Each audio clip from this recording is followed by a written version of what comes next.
Welcome to the TMRN Time Monk Radio Network. I'm Jules, and today is the 2nd of April 2011. We have author and researcher Mr. John Lash. John's website is www.metahistory.org. Hi, John, and welcome to the WebBot Forum Roundtable. Hi there. Thanks for the opportunity. Thank you.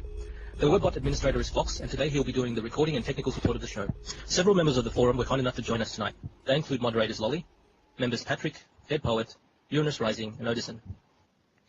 For listeners, this interview will assume you have a fairly good understanding of John's work on alternative history, including the Nag Hammadi texts, as well as a vast array of John's interviews on YouTube. This video will be available on YouTube for free on the WebBot Forum channel and linked from webbotforum.com. John, are you all ready to go, sir? I sure am. Fantastic. John, as a first question, we wanted to know what your opinion was on the WebBot project. All humans are psychic, and those psychic impressions are leaked out in our everyday lives many ways, from actions we take, instinct, through our body gestures, and through the words we use in conversation, verbally and written, which is what Cliff uses. What do you think of this premise? And more importantly, if you have read the reports and Cliff's articles, what do you think of his forecasts and the theory of an expanding Earth and Sun? Oh, well, that's quite a question.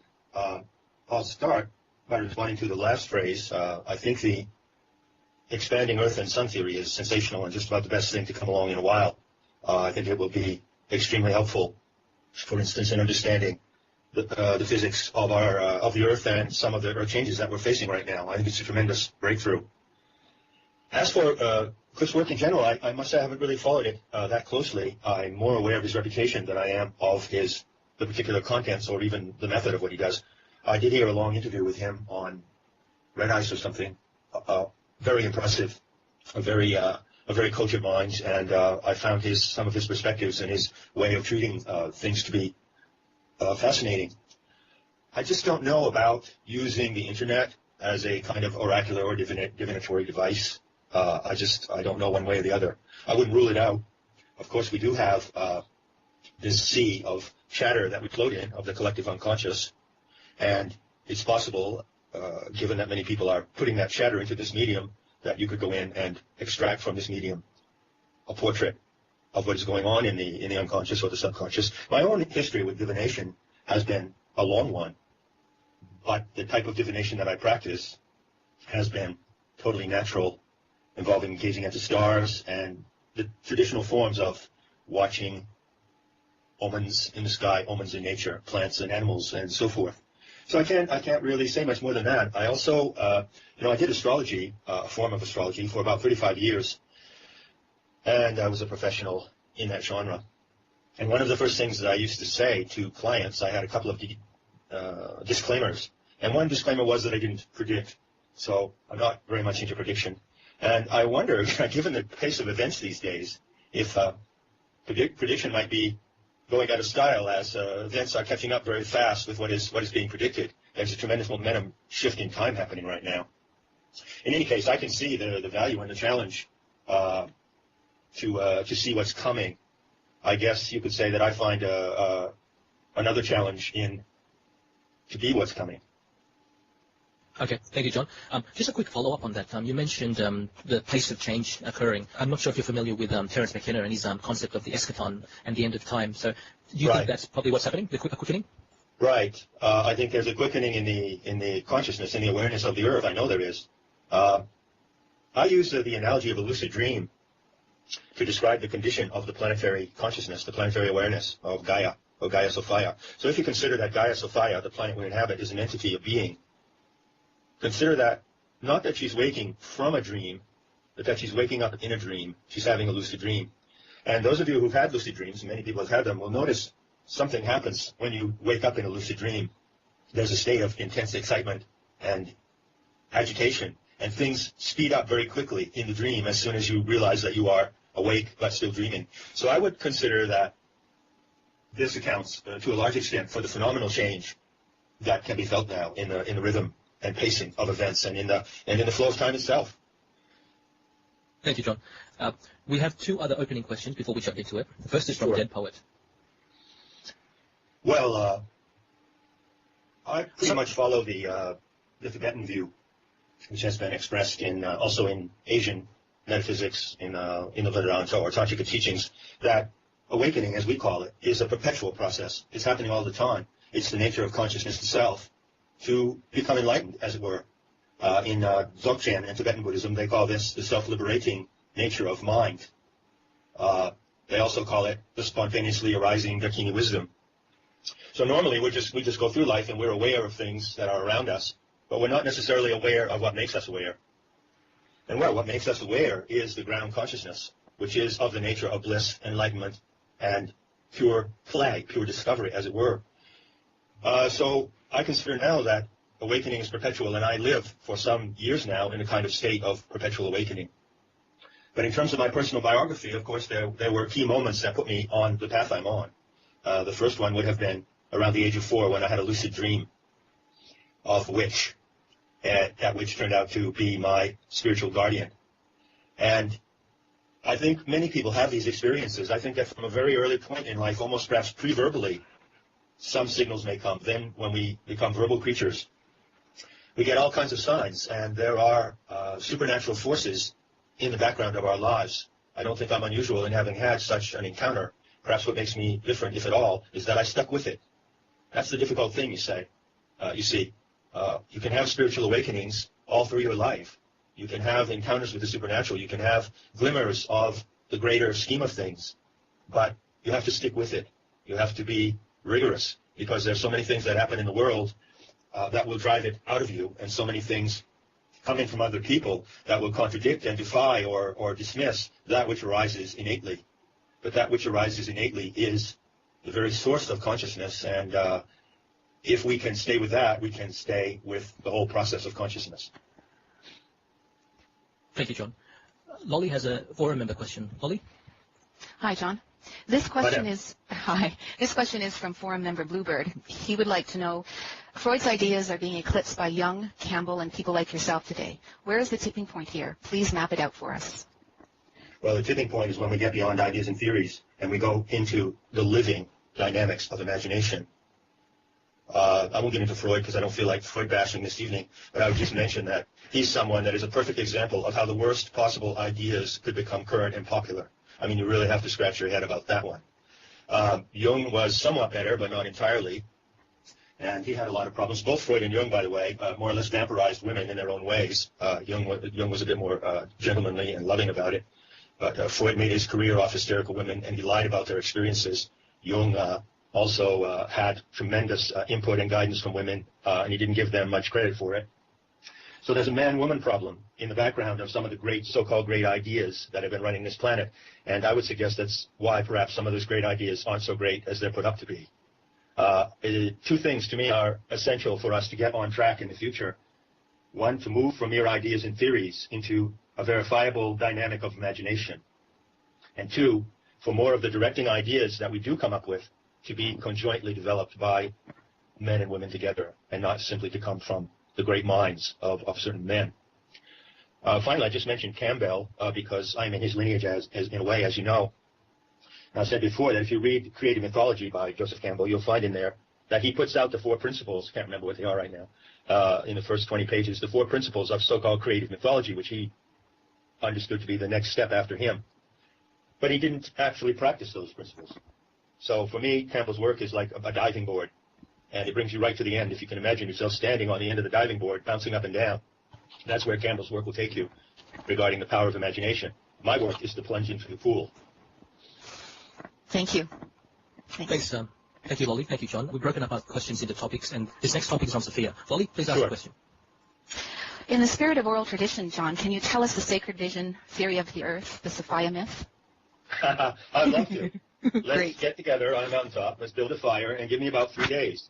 And while I'm reciting it and dancing, we can all dance and eat and party.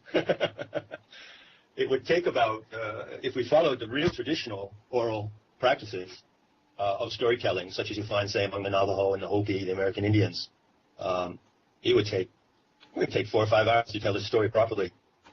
There is a narration of the story on the site Walk the Talk, and there are, of course, written versions of it on Metahistory. What I would like to do in the context of this discussion, if you don't mind, is I would like to tell you what the story is, rather than to tell you episodically the entire story, which would take me at least 40 minutes. So if you don't mind, I'd like to do that. Yes, please. That would be great. Sure. There are many, many creation myths from all cultures of the world. I'm sure you know that. Anybody who's looked into mythology runs into them. This is the most unique creation myth in the entire world. There is nothing else that compares to it. And that is because the Gnostic myth of the divine Sophia, which comes from the pagan mysteries, is actually the biography of the planet Earth. It is a creation myth that not only describes how the Earth came into existence, how the entire solar system came into existence, but it also describes who was the informing, indwelling being of the Earth before she became Earth. Now, there are many names for the goddess in many cultures, indigenous cultures, classic cultures, Greek, Roman, and so forth. But Sophia is a unique name because it is the name that identifies the Earth in the only myth that tells you who the Earth was before she became the Earth, you see. And the Sophia myth is a galactic myth. This is also unique. It tells a story of something that happened in our galaxy, not in the universe at large, not in the mystic metaphysical reaches of space and time, but right here in the home galaxy. And it explains that a divine being, a goddess called Sophia, inhabiting the center of the galaxy, was instrumental in engineering the human genome. So it also explains the origin of the human species. We did not come from another planetary system. We were not created by extraterrestrial super race, at least according to the Gnostics. They denied that rumor. We were actually engineered, the human genome was actually engineered in the center of the galaxy that we now inhabit. And Sophia was one of the engineers of this great project, which I call the divine experiment. So you have a tremendous amount of information in this myth about the origin of the Earth, the origin of the human race, the origin of the archontic or alien mind parasites that were inadvertently produced in the early phase of the solar system, the way the solar system arose before the Earth did, and the Earth was formed from an entirely different set of laws than the rest of the solar system and became captured in the inorganic clockworks of the solar system.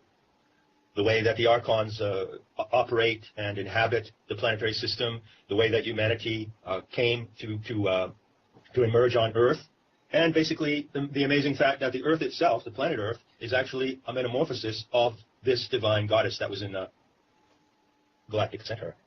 So we are actually the Earth, and none of the other planets in the solar system are such. Only the Earth is a direct outgrowth, as it were, of divine stellar plasmic energies from the galactic center. So this is a remarkable myth. It fits in a lot of ways with Gaia theory. It fits in with plasma theory, plasma cosmology.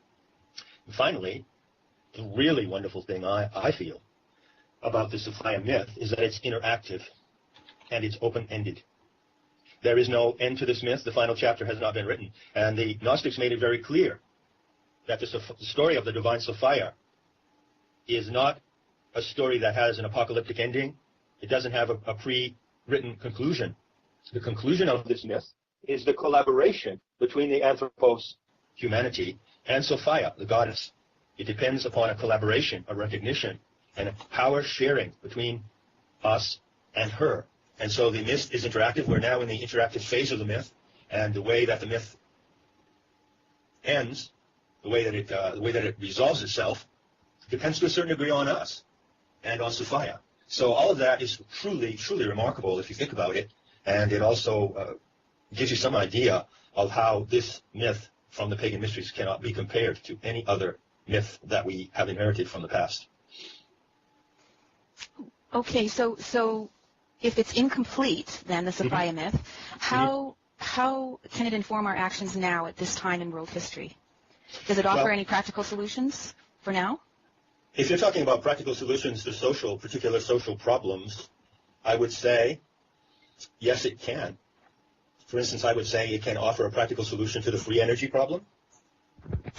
Because why don't we have free energy? You know, if we had free energy on this planet, and by the way, free energy has to be free.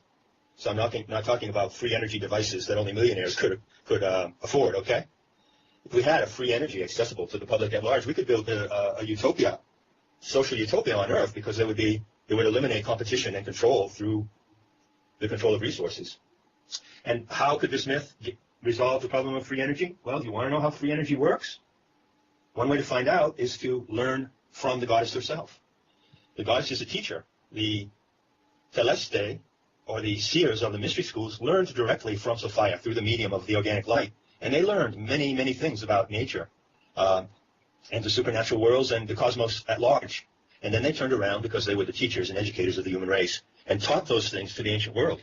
That's why the ancient world in Europe, in pre-Christian Europe, was highly literate and highly civilized, because all kinds of scientific, artistic, mathematical, musical, astronomical knowledge was acquired by this group of people who could be interactive with the planetary mind, the planetary goddess.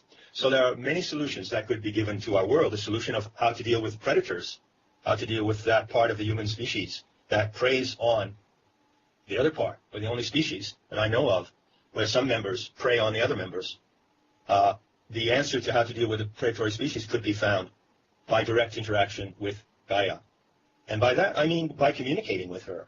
And just as I'm communicating with you, I'm not talking about some sentimental idea of going back to nature. So all of this would fall into the category of what the Gnostics called Gaia's correction. You see, in the myth they said that when she became so infatuated with the experiment that could unfold with the human race, that she fell into the experiment. She got involved in it. This is the meaning of the fall of the wisdom goddess. So she's deeply involved in our experiment here on Earth. Our experiment is going badly wrong. Why? Because we're not in touch with her, who was the originator of the experiment. So the whole course of humanity could be corrected through this Gaian-Sophianic connection.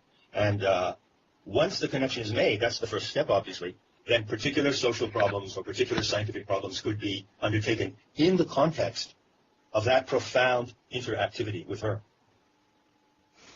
Thanks, John. You're welcome. John, just to follow up, it's obviously quite interesting that we're approaching 2012 and an alignment with the center of the galaxy, and that's where Sophia was born. So it's quite interesting in the 20,000 year cycle. But my question was, obviously meditators, a lot of the Eastern meditators get into a state of samadhi, and I'm just wondering if that is the state where we can actually communicate with Sophia. Yes, it is, but in their way of getting into it, they don't reach her. So, at least I don't see any evidence that they do. So, the Asian tradition of mysticism has as its highest goal the state of samadhi. For instance, a classical example would be Yogananda's experience of samadhi, described in his book, The Autobiography of a Yogi. I don't know if you've ever heard of that book, but it's a classic.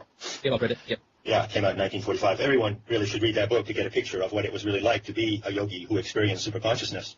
And he describes it vividly in detail, his experience of samadhi, and how he could see the structure of the galaxy, how he had cosmic vision, how he saw everything. As you know, some shamans do as well. They can see on the galactic scale, they can see on the molecular scale. We as a species are gifted with these occult powers and the potential for samadhi, but the samadhi of Gaia is a very particular kind of attention. It's not simply the attainment of the state of cosmic consciousness, but it's a relational experience in that state. So you're not just going to the core of the galaxy or going into some kind of cosmic bliss. You're actually encountering and meeting the living divinity of the earth. And that is in the state of samadhi, but it's what you would call a samadhi sambhija, with content. Thank you, John. Uranus, you have a question for John. Hi, John. Hi there. Hi. I've got 3 forum questions from Green Meadow. And the first one is, I have seen earthquakes as a birth contraction wave and as a kundalini wave. How do you see them? If it is a birth process, what are we birthing? Right. I've seen them that way too. In fact, right here in Andalusia, where I often go to sacred places in the hills, I usually do my shamanic rites in places where I can look at the Sierra de Libar, which is a mountain range to the west of Ronda, a very beautiful mountain range. And I've seen that mountain range rippling like a great serpent. I take this to be the perception of the planetary kundalini, but I wouldn't necessarily equate it with the birthing process. I'm very careful about this, with this metaphor of birthing. A little careful, especially when it comes to Gaia and the planet. You have to understand her. And I understand that there is planetary kundalini activating very powerfully right now. It is connected with the change in the polarization of the magnetic field of the Earth, about the breakdown in the turbulence in the magnetic field, and many other changes. The kundalini of Gaia is really coming on strong. But bear in mind something that the tantrics always emphasize, that the nature of kundalini is bliss, and it has nothing to do with biological reproduction. So the same holds for Gaia, for the planet herself. The nature of her kundalini is a force of bliss, and it has nothing to do with her giving birth to anything. I don't think that she's giving birth. I wouldn't use that metaphor. My metaphor for Gaia right now, especially this since the last month, with this tremendous earthquake in Japan and the other seismic activity, my metaphor for Gaia would be this. She is like a big, big ship, like a big ocean liner. Let's call her the mothership. And she has been on a journey for a long time, but due to the peculiarities at the beginning of her journey, she lost her navigational orientation to the place she came from. The Gnostic myth says this. When Sophia fell out of the galactic center, she found herself removed from the aeons, the divinities of the galactic center. She lost communication. And part of the myth we're living now is how she corrects her course and goes back into communication with the center of the galaxy. So the mothership is in stormy seas right now, but she's making a massive, massive course correction since March 19th. She's signaling, the mothership is signaling the navigational coordinates, as it were, from Earth back to the pleroma center. And as she turns, she's cracking and heaving. You know, I was on a freighter once for 3 days in a typhoon in the South China Sea. And I can tell you, there were 60-foot swells. And when a boat is in that kind of water and it moves, and through those massive swells, it cracks. You know, a boat consists of plates, just like the Earth, plates that are welded together. The plates crack and warp and groan. And this is not a birth process. This is the process of the great mothership Earth correcting her course and bringing herself around to port and around toward galactic center. That would be my metaphor. Thank you, John. And the second question from Green Meadow is, what is planetary tantra? Planetary tantra is the way to connect and bond with Gaia through the bioelectromagnetic field that is her kundalini and her energetic force. And it is the way to bond consciously and deliberately, to bond your body, which is a bioelectromagnetic antenna, to hers through the iron in your blood. The iron in your blood that's streaming in your blood, in your hemoglobin right now, constitutes a kind of antenna, a fluid antenna. As you stand there or sit there, the blood in your veins forms an antenna, and that antenna is picking up signals and can transmit as well to the bioelectromagnetic environment, which is the body of the surface of Gaia's world, her skin, as it were. She's got us under her skin. She's got the human species under her skin. And planetary tantra is the way to make that connection conscious and deliberate and intentional. It's the way to communicate telepathically with her. It's a two-way communication back and forth, but largely consists of taking instruction directly from the planetary goddess.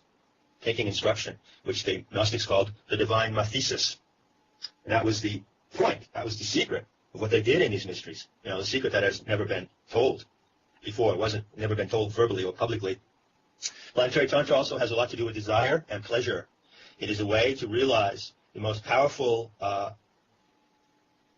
expression of your own self and your true desires and your capacity for pleasure and bliss and rapture through this Sophianic connection. It is a way to be guided by the Sophianic vision story, and at the same time to be a participant and collaborator in that story. It is the portal to our involvement in Gaia's correction and in her return to communication with the galactic center. Thank you, John. And the final question from Green Meadow is, the pagans had a very different view of sex. How do you define healthy sexuality, and how can sex be used in healing? Well, I finally get to talk about sex, since it's taken me years now before somebody asks me a question about sex. I'm thrilled. Okay, listen, healthy sexuality is, first of all, honest sexuality. And that means that there is a moment in life when you can make a commitment to your sexuality by understanding that it is an instrument of Gaia herself. It is an instrument of her own desire. And that's why I call Sophia, because it rhymes with desire. And desire is a very important force for Sophia. It's even in a way more important than love. I don't talk that much about love in Planetary Tantra, although the factor is there. But the really driving force is desire. And one way that I describe Planetary Tantra is that it's a power-sharing arrangement between a human being and a superhuman being. But sexually, it's a arrangement of three entities. The most healthy, powerful, honest, open, dynamic, and healing form of sex would be the sex between two people who triangulate with a third point, which is the planet itself. That is to say, the understanding that the sexual energy, and not for biological procreation, by the way, this is completely non-procreative. The the sexual energy and the bliss and the excitement and the heightening of your senses that comes from sexual contact belongs in her dynamic.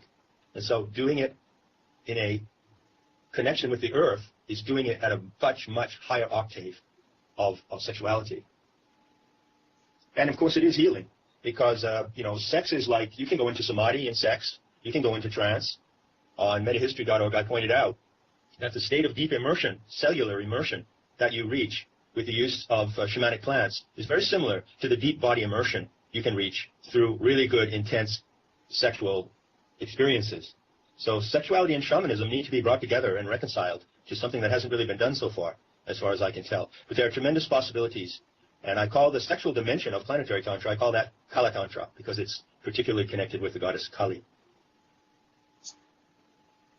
Thank you, John. That's great. John, just a quick question on that. First of all, I think you can also go into different states of samadhi, I guess, going to the restroom or the toilet.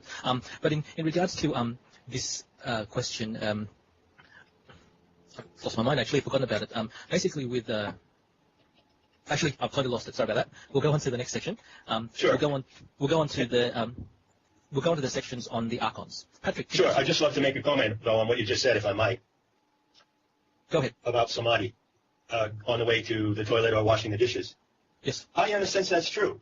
I think that it's important for people to understand, people who are interested in mystical experience, that cosmic consciousness can happen to someone spontaneously. You don't have to practice yoga for years. You don't even need to practice anything. It is there waiting to happen. It's a mystical experience waiting to happen. So you can go into samadhi. But the real kick is what you bring out of samadhi. That's the trick. So many people do spontaneously go into mystical experiences, and they have what Stan Grof calls spiritual emergencies. And they may momentarily reach heightened states of heightened awareness and so forth. But that's not enough. It's what you bring out of it that matters. What you bring out from it. What you bring back to the world where you live, where you interact with other people. And how you apply that higher consciousness to the life around you. That's the key. Thanks, John. Actually, I just remembered my question.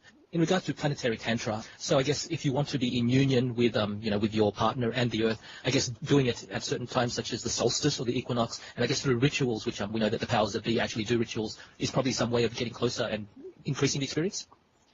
Well, we're getting into some really hot-button subjects here, aren't we? First of all, I want to say I really have big doubts about that. I think the powers that be are getting very much overhyped and have been built them so they must pay for the PR that builds them up into some kind of masterminds who are mind-controlling the human species. I don't really buy that proposition. But we might get into that later when we're talking about the archons. There is no ritual. Pagans used to do sexual activities at the summer solstice and at certain times of the year, like the 1st of May, because they felt that correctly so, that the sexual or erotic forces of the earth were higher at that time. But the practices of planetary tantra and Kala Tantra do not go in that direction at all. They're entirely different, and they are not ritualistic. They do not use Kama Sutra type sexual poses. Timing would be a factor, but they're entirely different than anything that has been practiced so far.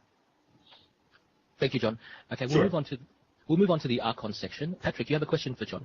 Yes. Good evening, John. Hi there. There's no real clean way to segue from sex or tantric sex to archons, but we'll give it a shot. Yeah. Now, I know that you don't like to dwell on archons, but we have a couple questions, and this one struck me while I was watching your CD, Sophia Returning. Sure. You discuss how the intent of the archons is to have humanity live through false or replicate means, most notably through those provided by advances of technology.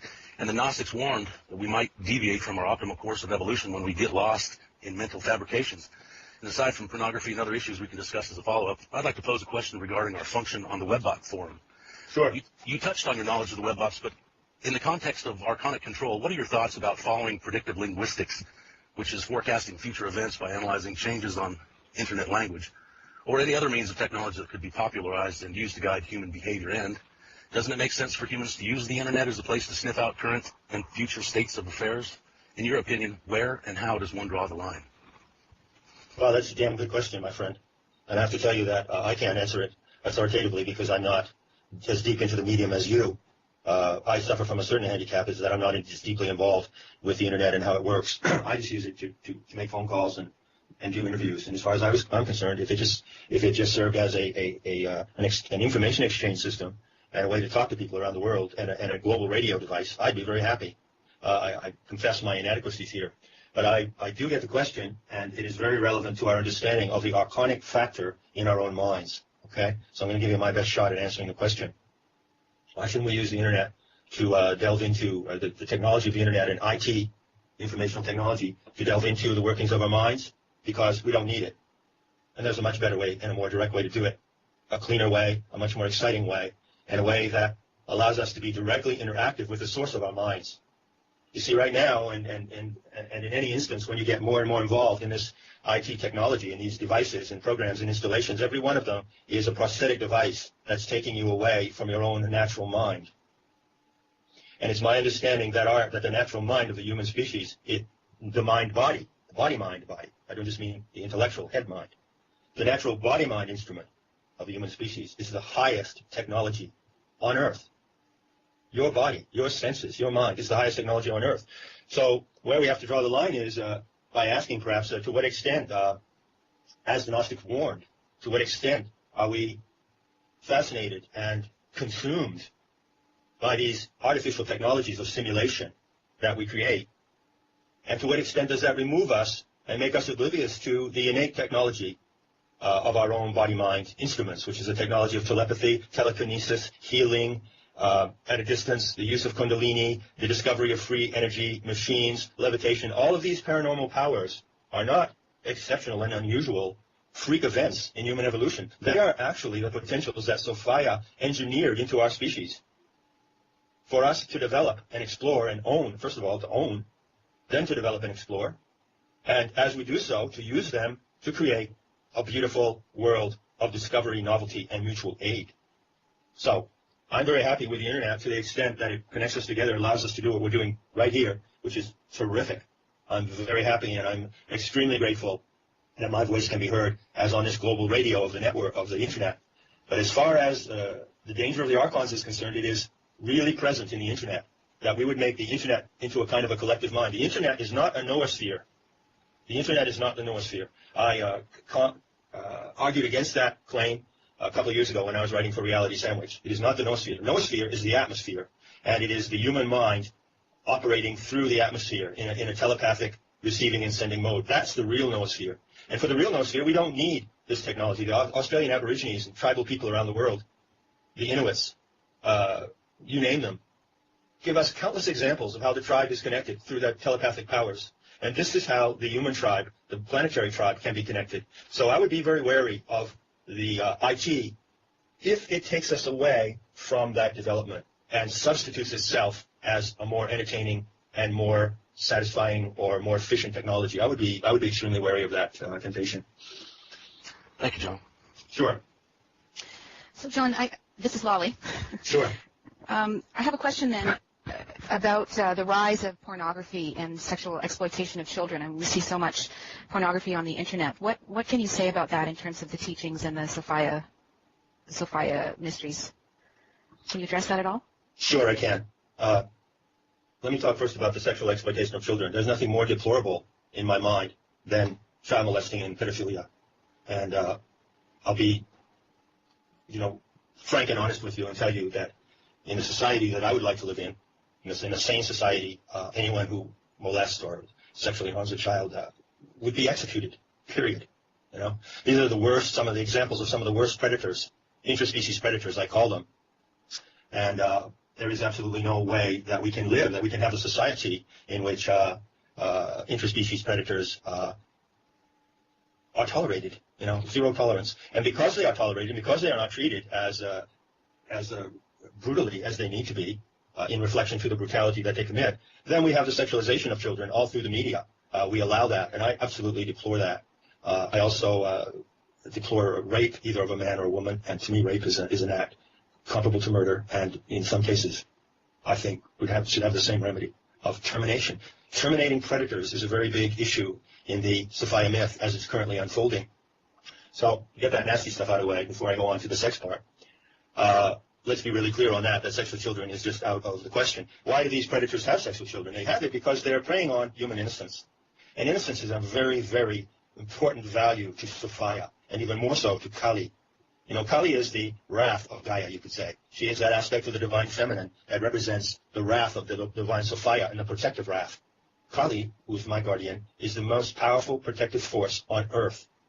And Kali looks to human beings for the quality of innocence. That is the highest quality that she reveres and seeks in her warriors and those who join her band. And because Kali knows that we were born in innocence. Innocence is the evidence of our divinity. Our innocence is our divinity. We are born from innocence. We are born in innocence. And whatever is destroying that innocence is the part of the human species that itself must be destroyed unconditionally and unequivocally, terminated. So that's my view about sexual abuse of children. Now, if I may go to the second part of the question about sex and pornography, I want to answer this as carefully as possible. I just want to preface it by saying, first of all, thank you for asking me about pornography. And it's a very important subject, and this is the first time that I've spoken on it and given my view. First of all, I want to say what I'm talking about when I use the word pornography. It covers a vast range of things. I'm not talking about the porn business. I'm just talking, and I'm not talking about child porn, or I'm just talking, let's just narrow it down, and let's say, when I use the word pornography now, I mean photographing or filming consenting adults in sexual acts. That's what I mean by it. That's all. That's one way to look at pornography. A couple of people, and I'm just going to talk about heterosexual because that's the only thing that I can comment on, because that's the only thing I do. Heterosexual intercourse, as like a man and a woman or a girl and her boyfriend would have sex, and they would film it and put it on the internet, which a lot of people do. There's a lot of amateur porn on the internet. Okay? That's what I mean by porn. Why is it so big now? Why is this phenomenon of filming, not even photographs anymore? It used to be skin mags in the 60s. Finally, remember Playboy and Penthouse and those kind of things. Now, we've got film clips of people fucking and doing all of these acts that they do, that many people do without filming it. So why is this happening, and why is it overloading the internet? I'll tell you, I've thought a great deal about this, and I keep going back to something that really haunts me, and I tried to understand for many years. There's a text. It's called the Maha Nirvana Tantra, and it's a Sanskrit tantric document written down around 1100 BC. And in this document, you find some intimations of what planetary tantra is today. I take pains to point out on my site that planetary tantra, in both its sexual and non-sexual aspects, is a completely new path of practice for the human species. It's the path that becomes available in the last 200 years of Kali Yuga, which is right now. And so if you go back and you try to look for the lineage or the precedents of planetary tantra, you won't really find much, because it's novel. But in the Mahanirvana Tantra, you find some hints of planetary tantra as it is emerging today. And one of the things that it says in that document is that in the times of the dark times of Kali, the end of Kali Yuga, which is now, that all people, or many, many people, will practice the Calico rites of sexual tantra. That is, the type of sexual magic and interactive Gaian magic that is guided, as it were, by Kali. That's called Kalika, K-A-L-I-K-A. So they made this statement over 1,000 years ago. When it gets down to the end of Kali Yuga, many, many people in masses are going to practice these rites. So I thought, this is really strange. It's not exactly a prediction, but what does it mean? So I'll give you what I've concluded after thinking about this very long and very hard. I think that statement, made 1,000 years ago, could be understood in the context of pornography today. I don't mean pornography, the bad aspects of it, white slavery, women being abused, the porn business. I just mean the open demonstration for anyone who wants to see of what people do when they're in the sexual act. Oral, anal, everything you can imagine. Why is that being depicted so openly? I think this is what the text was referring to. And I'm going to add it. I probably should have a disclaimer here, and maybe one of you can make a disclaimer for me. I don't know. But I'm going to add it with my a little word from the shock goddess, Kali herself. She likes pornography, and she sees pornography as a good thing to the extent that sexual expression is wide open. It's wide open. There's nothing to hide. There's nothing to do in secret. Because when you may perform sexual intercourse with someone in private, and I also prefer to do the same, but it's not a private act, my friend.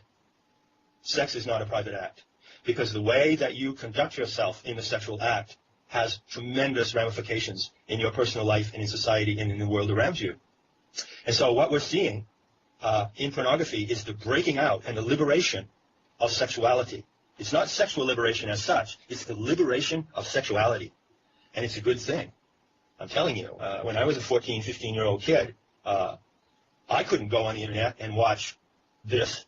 But if I could have, I don't know how I would have handled it. I would have needed some help handling it maybe, but I would have been really grateful to see it, to see how it's done, and to see what can be done. And Kali and Gaia are both very closely aligned on the issue of pleasure. Pornography has the same value as high tantric magic and high Gaian Tantra, which is now coming forth. Because in pornography, at its very best, we see people performing acts simply for the pleasure of doing them, which is the way that sex ought to be performed. Simply for the pleasure of doing it. And to heighten that pleasure and to bring it to an art of finesse and intensity and beauty.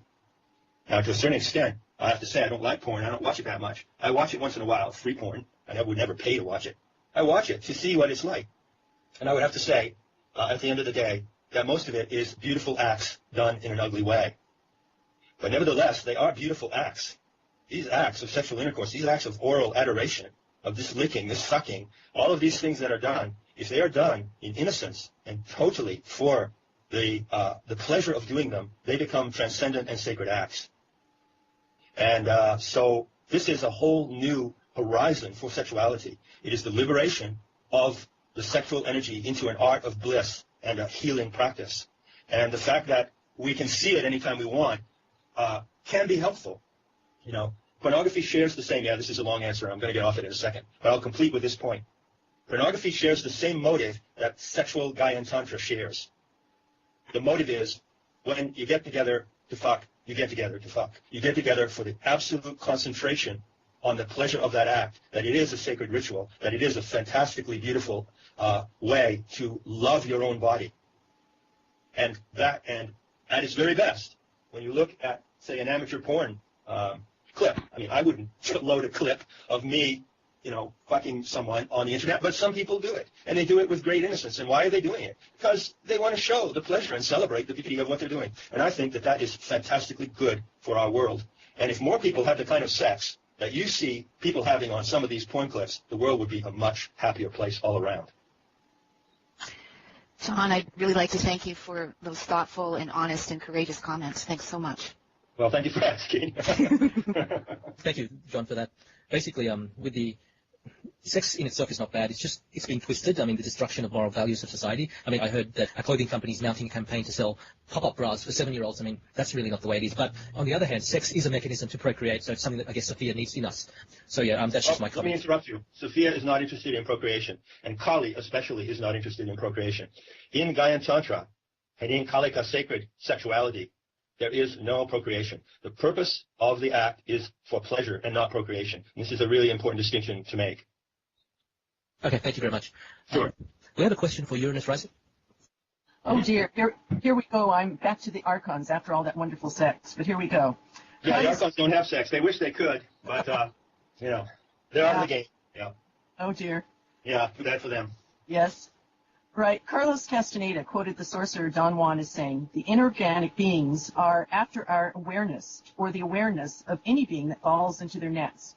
They'll give us knowledge, but they'll extract a payment, our total being.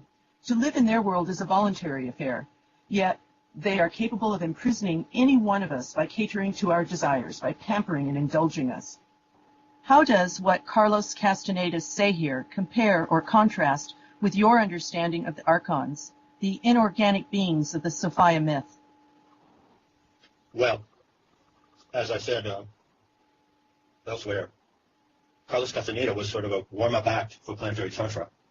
I show on metahistory.org under the Gnostic Castaneda that there are at least 16 very close and in some cases astonishing parallels between the teachings of Castaneda and the teachings of Gnosticism, right down to the assemblage point, which is described in a paraphrase of a lost Gnostic document from a teacher of the school of Alexandria.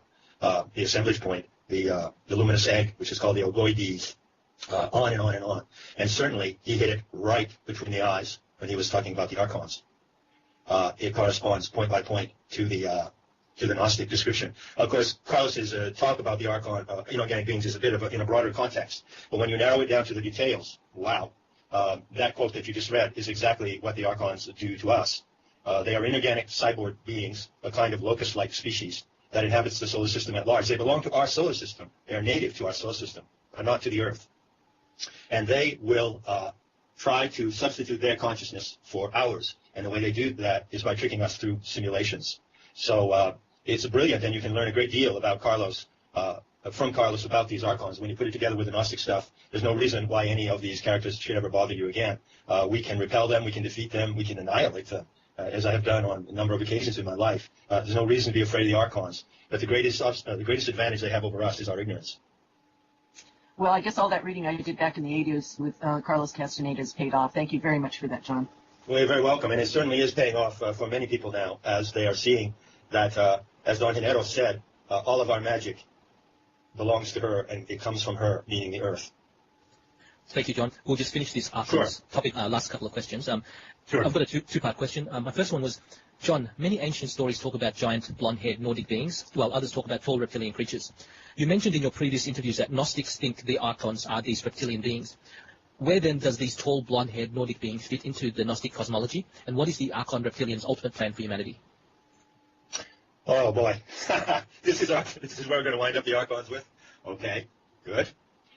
First of all, I'm aware of these giants remains that have been found, these giant skulls, and the big stone chairs in Syria, and all these amazing discoveries. And I would just like to suggest that belongs to the realm of the inexplicable. So John Lash doesn't have the final word on it any more than anyone else. But I would suggest that they were just human beings at earlier stages of our evolution. You know, the human form has been here since sometime after the Cambrian explosion, which would be 583 million years ago. 580 million years ago. And we have morphed in many ways. And I think when people see these giant skulls and these elongated skulls, and they say, oh, these were the archonic beings, I think they were just former sketches and versions of humanity. You know, humanity, the anthropos, according to the Sophia myth, is an open genome engineered in the galactic center.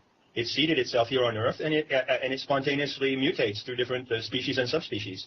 So I'll be very careful about pointing to these artifacts and these giants. You know, they were giants then in the Earth. Well, these giants were human giants, as far as I know. They were earlier, remote forms of humanity, and that goes for the tall blondes as well.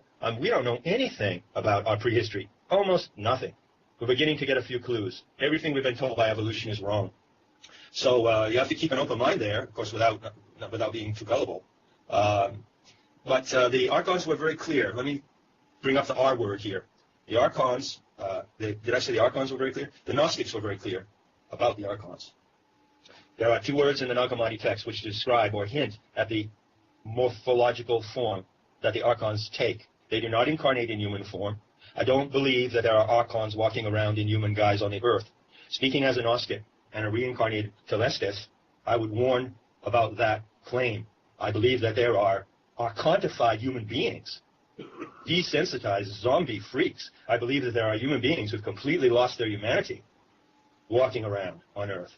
But according to the strict or rigorous view of the ancient seers, there are two forms of Archons. An embryonic type, which would match Whitley Strieber's Gray E.T., and the language in the Gnostic text that gives us this description is the Haibe, H-A-I-B-E. It's a really strange Coptic word which means aborted fetus. And the other word, so something that looks like an aborted or premature fetus. And the other word they use is Drakon, D-R-A-K-O-N, for a reptilian type. So basically the picture they give us is that the Archons are a locust or hive species of inorganic matter, silicon-based, and that there is a hive like a drone class, and then there is a reptilian class, which is the overlord or overmind of the Archons, the reptilians. But they do not appear on Earth. They cannot live in the atmosphere of the Earth. They are mind parasites. But they are so adept at HAL, H-A-L, which means simulation or mimicry, that they could be considered to be masters of virtual technology, virtual reality. And they can induce in the human mind hallucinations and delusions, which are so convincingly real. This is why they're so dangerous. They're not dangerous in the sense that they're going to invade the Earth. They have no plan. They're mindless and senseless. All they have is an envy of us. They want to be us because we're innocent, playful, and kind. We can do all kinds of things they can't. They envy us. That's called phthonos. And they also feed off making us afraid. They feed off fear and negative emotions. They vampirize our negative emotions. But they don't have any great plan because they lack what we as a species engineered in the galactic center have, anoia, intentionality. The human species has intentions and the capacity to operate by intention. The archons are really dangerous because they have no intention. That even makes them more dangerous. It's like if you're driving down the freeway going to Malibu, you know exactly where you're going. You have an intention, and you're going to do something when you get there. If there's some wild teenagers in a hot rod driving on the road, they don't have any intention to go anywhere. They just want to drive all over the highway and maybe play bumper cars. That's dangerous. So in that respect, they're dangerous, not because they have a plan, my friends, but precisely because they don't have one.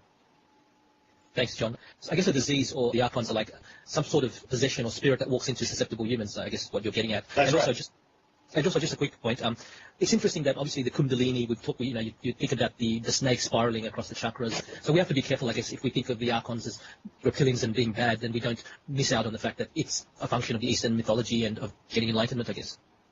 Well, one of the worst errors that's propagated on the internet concerns the confusion or the lack of distinction between a reptilian, predatory reptilian species and the serpentine power. You know, a snake is not a reptile. You know, a reptile is a lizard, and iguana is a reptile. A snake is a serpent. And the serpentine power is our ally. The Gnostic teachings are absolutely clear on that. You know, Kundalini is what grounds you into the living body of this planet. It's your ground wire. Your Kundalini. It doesn't take you out of this world. It grounds you into the body of the divine Sophia. And you can use Kundalini to zap archons. You can build an immune field around yourself to repel these entities. I haven't had a visit. I used to have a lot of encounters with these archons in the form of mud shadows, as Castaneda described it, kind of bat-like figures, you know, that would fight with me and attack me in my sleep and in lucid dreams. I had kung fu battles that went on for years with these creatures. And I finally learned really how to put them in their place. And the Gnostic teachings tell you exactly how to do this. If you go read a Gnostic catechism on metahistory, you get the exact text. It says when you encounter these soul stealers, these thieves of your soul who abduct souls by night, this is how you deal with them, and it tells you exactly what to do. And so we are not powerless in front of these entities, and the serpent power is our greatest ally. It is the instrument of our divinity, of our capacity for novelty, pleasure, and play, and ought to be celebrated in that spirit and never confused with the reptilians. We're talking to John Lash on metahistory.org, metahistory.org.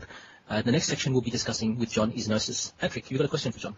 Yes, John, this may evolve into a discussion of contra-violence, but can Sure. you first elaborate on what I view as the ultimate trap for those aware of various control and oppression mechanisms in place, that by recognizing and then vilifying the oppressive religious control, one might ultimately become that which he hates, or as you state, blaming the state of the world on the powers that be, etc., is not the way to make good on the precious legacy of Gnosis. What is the way out of this religious mind trap? Well, the trap of religion is a deep one, and it was set long ago. As you know, in my book, Narnia's Image, I concentrate the first part of the book, the first 6 chapters, to describing this salvationist virus of the Abrahamic religions, which is really the root of global terrorism. The root of terrorism today, terrorism is an ideology and a psychic infection, a toxic infection and an ideology. Our species caught that infection from Palestine, and the main trouble in the world still occurs at the very place where the infection went pandemic. Now, violence is inherent in the nature of these Abrahamic religions, no matter how much they may talk about love. It has nothing to do with love, and you have to be an idiot if you can't see that. Love is just used to calm people. Our species is a complicated animal, and because of our divine endowment, including the faculties of Gnosis, which we're going to talk about here, we have an intelligence that is not superior to other animals in nature. I don't like the word superior, but we have an exceptional intelligence. And because we have that exceptional intelligence, characterized by enoia, intentionality, and epinoia, imagination, we can also go badly, badly wrong.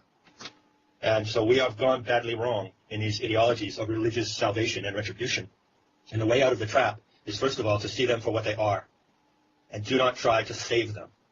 Do not try to save or salvage them, but have the courage to recognize what they are and to recognize that we must completely abandon them because there's nothing in them worth saving. The religion, if you want one, that can ensure a future, a sane and happy future for the human species, must be a goddess religion exclusively linked to the divinity of the earth. That is the only religion that will work for us. The Gnostic myth is very clear that we are in a dilemma with Sophia, and Sophia is in a dilemma with us. We are a product of her imagination. She's not our creator. We are a product of her imagination, interactive with her. And we, together, in that interactivity, can heal ourselves out of the violence and the delusion that is propagated by these salvationist religions and the ideology of the divine plan, the Father God, the Messiah. Heal ourselves out of the wounding syndrome and the violence syndrome. This we can do and only do through our connection with the earth. So I would say that the solution lies along those lines. When I was reading in your notes, by the way, I'm not quite sure of this warning about becoming what you hate. I don't quite understand that. I certainly can tell you things that I hate. I hate pedophiles, okay? People who molest 4-year-old children or, fuck 12-year-old girls. I hate those people. And am I going to become one because I hate them? I don't really think so, no. There is a way to hate, and there are things that are worth hating. But it is also a warrior's practice. I think it's along the lines that religion tends to point you in a direction where you love thy neighbor, but then kill the guy whose God isn't as good as yours. You end up in a loop. Yeah, it's a terrible loop, and that's why I say once you're in the loop, you can't get out because the one thing reinforces the other. I believe that my analysis of the victim-perpetrator syndrome is the best shot we have. This is the best one I've seen, if I may blow my own horn here. The best shot we have for breaking out of that loop. That's a vicious loop, The ideology that mixes up calls for love with calls for retribution and complete tolerance, a complete attitude of a complete rejection, of coexistence. Complete rejection of coexistence in these religions. So there's a lot to battle against, but and that is you really have to be a warrior, and a warrior uses all emotions equally as weapons or tools. That includes love, hate, indifference, contempt, compassion, tenderness, brutality. All emotions are tools and weapons of the spiritual warrior. And I think we'll get more into that. I'd like to go straight into the gnosis part. I'm aware of a past University of Virginia theosophical professor. His name was Walter Russell. And there's several others, possibly Brooks Agnew. Yeah. They have experienced a Gnostic download where an actual beam of energy or a white light instead of pressed instructions were transferred. And you note in your book that Philip K. Dick had the same experience. And in your discussion, there's a quote, that gnosis consists of disinhibiting instructions to allow us to access a vast store of innate intuitive knowing. This is also referred to as silent knowing in your terms. Can you give us examples of Gnostic instructions and provide any practical means for us to enhance our knowing or gnosis? Sure. Sure. When the Gnostics, by the way, didn't call themselves Gnostics. The word Gnostic just means someone who knows, but it implies someone who knows something really special. But it was used as an insult by the Christian ideologues and fanatics of that time who wanted the Gnostics eliminated and who did eliminate them. So to be called a Gnostikos was really meant, a know-it-all and a smartass. The Gnostics among themselves called themselves telestai, meaning we who are aimed. And by that they meant intentionally that they are aimed or guided by the Sophia myth. And as a Gnostic or as a telestis would have understood gnosis, it is the knowledge of things as they can be known directly from the divine source. So, for instance, you could go out in nature and you could decide that you would study, say, geology. And you could read books on geology and you could go out and explore mountains and look at formations of lava, and you could study the natural phenomenon. And in doing so, you might become a competent geologist. One of the great attributes of our species, which makes us exceptional to other species, is our great learning capacities. We love to learn, and Sophia loves to teach. Her name is wisdom. So were you to go and learn geology in that manner that I just described, you would become perhaps a competent geologist, but you would not become a Gnostical geologist. If you were to become a Gnostical geologist, you would follow the systematic practice of methesis, which is taking instruction from the divine light, the organic light of Sophia. You would enter into the altered state that allows you to perceive and communicate with that light. And then, in addition to everything that you could learn by the study of nature, looking at rocks, looking at mountains, the formation of tectonic plates, in addition to all that, you could have information directly from the source of all that. This is the absolute beauty and profundity of gnosis. It is the way to learn about anything from going to the source of learning. And she is the source of learning. And these experiences of Philip K. Dick and other people that you mentioned are typical Gnostic, spontaneous Gnostic experiences. And I've had them myself and have them ongoing, in an ongoing way. I've had them.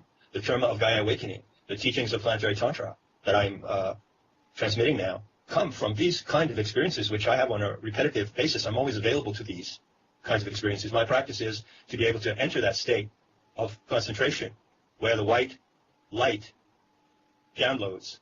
And it is a download, and it comes in a zip file.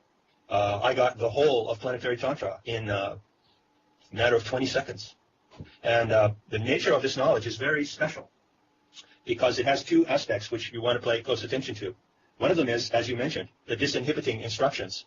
When you encounter this organic light, this teaching, which is a teaching light, you could say, for one thing, it cleanses your mind, and it takes away the inhibitions of your programming. It takes away your blindness, and it allows you to see everything in an illuminated way.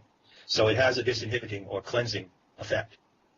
The second effect it has is that, and that's what silent knowing means. Silent knowing means that normally the inner mental talk that's always going on in your mind, the inner radio that's always playing, it's momentarily turned off.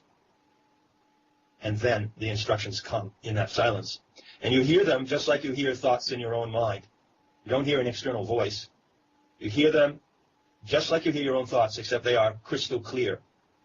And they have a quality of lucidity and simplicity about them that distinguishes them from your own thoughts.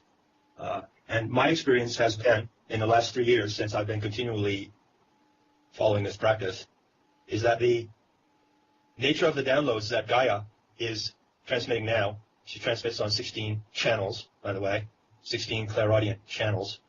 The nature of these downloads is extremely concise and rigorous. I call it Dakini syntax. So she doesn't, in the downpour, in the download, you don't get this blah, blah, blah, blah, blah. It's not like channeling. It must be rigorously distinguished from channeling. People who channel like Jay-Z Knight and all these other people, well, a lot of them I think are just frauds and con women. But to the extent that there is some kind of genuine channeling take place, it's prolix. It just goes on and on forever. Whereas the nature of this downloads, of the Gaian downloads from Sophia, are very, very concise and rigorous. And then the challenge is you're being given a jewel of lucidity, a jewel of thought, a jewel of realization. This is called a Dakini elixir, a jewel elixir. And then the challenge is to actually live and practice that elixir and integrate it into your experience. And this is an absolutely fantastic path that is now opening to us as Gaia awakens, and she is reaching toward us because we are part of her solution and part of her correction. Right. As I understand through your reading, it's not about letting your mind go blank for silent knowing. No. Psychonautics webpage discuss the organic light and how it requires some sort of focused attention. It does indeed. Right. That's right, it does. In fact, the practice of telestic shamanism, the telestic is from the word telos, T-E-L-O-S, which means an aim. Telestic shamanism, which was the practice of the pagan seers and the mysteries, is very simply this. While you're in your ordinary state of rational thinking and logic and intellect, which Castaneda called the first attention, while you're in that state and you're sitting around with a group of your buddy shamans, you define an aim. You define an aim, say, I want to go to the organic light and I want to explore the nature of fire. Just to use an example. Or I want to know about the oak trees. What is an oak tree? What is the properties of an oak tree? You form a specific aim, which is often the aim to learn something. And you form that before you go into the state. So then, when you're in the practice, there is a carryover. Then when you find yourself in the altered state, standing and encountering the organic light, you retrieve your question and you put it to the light. This is called telestic shamanism because it is a directed form of shamanism with a specific intention. Thank you, John. I appreciate that. Next time I try it, though, I'm going to make sure my wife's out of town. Sure.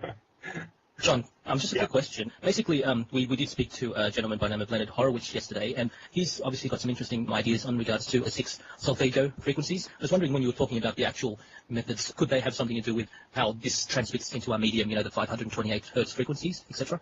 Yeah, it could. And in fact, that just came up for me the other day. I hadn't heard about this 528 hertz. But I'm going to investigate it, and there's a chance that it may fit into the picture here. I'll tell you what I know at present, okay? I know that Gaia is transmitting to us as if through a radio console of 16 channels. And you can hear each one of these channels. Her communication is more a clairaudient one. So you can hear and register each one of these channels. Pick it up with your own antenna, as it were. And I haven't investigated it at this point. I've been communicating with the channels and showing other people how to do the same with surprising to say, a pretty good rate of success so far. I haven't investigated how these channels might be described in terms of hertz frequencies, but I would be happy to do that very soon. Thank you, John. The next question we have is from Uranus Rising. Sure. John, you've written that the Gnostics rejected the Persian duality of good and evil, but instead had their own theory, that of error. This theory suggests that we evolve by learning, especially learning by our mistakes. And there is a wide latitude for error, which typifies human singularity. That by allowing our mistakes to go undetected and uncorrected, our singularity becomes destructive. But given that most people are so immersed in the archonic intrapsychic influence that causes error to run wild and to live in the false belief that the ego is God and that we should be perfect, it sets us up to fear our errors as they feel like a death. So would you briefly but properly explain the Gnostic theory of error for us? And my question is there anything to offer to those of us who are caught in that archonic intrapsychic dynamics of good and evil, especially if they find themselves in the states of fight, flight, or being frozen from fear? Wow. This is so deep and so critical. So critical to the threshold, or the precipice, I guess would be a better word, where the human species now finds itself. As for a paraphrase of the Gnostic theory of error, I commend you. I mean, you gave a brilliant paraphrase, and you got in all the key points. When we were engineered and conceived as a product of the imagination of Sophia in the galactic core, before this divine potential of humanity was seeded in the limbs so that it could emerge in a range of planetary settings, Sophia and the other aeons encoded into us a high factor of monogenes. That's the Greek word, monogenes. Singularity. And you say it beautifully. One of the features of our singularity is that we are a learning species. We're a storytelling species and a learning species. And we have what makes us different, not superior, to whales and iguanas and bees and snails and slugs and tigers and elephants and horses, is that all those other animals have a limited instinctual singularity. They have a limited singularity defined by their instinctual format. So within their instinctual formats, monarch butterflies, for instance, who fly up and down the coast of California down to Mexico and back, or birds that migrate here across the Straits of Gibraltar down into Africa to exact places, almost the same trees, and then navigate back again to Europe. How can they do that? Because Gaia, who is the mother of those species, the creator, artistic creator, gives them a singularity, but it is restricted to a very narrow field of operation, and therefore their behavior is in a sense more perfect than ours. They don't have a margin for error. We have a huge margin for error, and that's where we get in trouble. And as you said, the essence of this Gnostic theory of error is so brilliant. We need to make mistakes, because in seeing our mistakes, we correct ourselves. And that's how we really learn.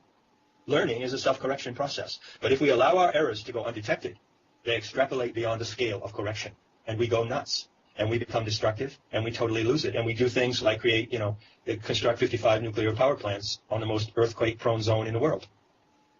This is what we do. And millions of other things. We would be exhausted giving the examples. You bring up such an important point, and I've not had anyone raise this before. What can we do about the fact that people are so terrified to admit their mistakes? I just had an incident, this happens to me all the time. I just had an incident with someone in a personal relationship, someone I saw for a few months as a friend, 2 or 3 months, and then the relationship ended, which is fine with me. Nothing lasts forever, and I expect relationships to begin and end, and a relationship of 2 months or 2 weeks or 2 hours with a human being can be rich and rewarding. The fact that it ends does not detract from that. But it ends badly when someone is not able to admit that they made mistakes. There's no way to correct the relationship. There's no closure. There's no way to go on with a healing attitude. I mean, it makes it very, very difficult to pull out of those kind of situations. And as you suggest, humanity at large is in this situation where people who are unwilling to admit their own wrong or their own errors or mistakes are not going to be able to see it in others. When they see it in the government, in the authorities. By the way, Archon is another word for authorities. Authorities is another translation for Archon, by the way. When they see the authorities doing things which are clearly wrong, in error, insane, harmful, and they don't go and confront the authorities on their error. I don't really have an answer except to tell you a kind of supernatural answer. But before I give you that, I'd like to make I'd like to make a Gnostic qualification.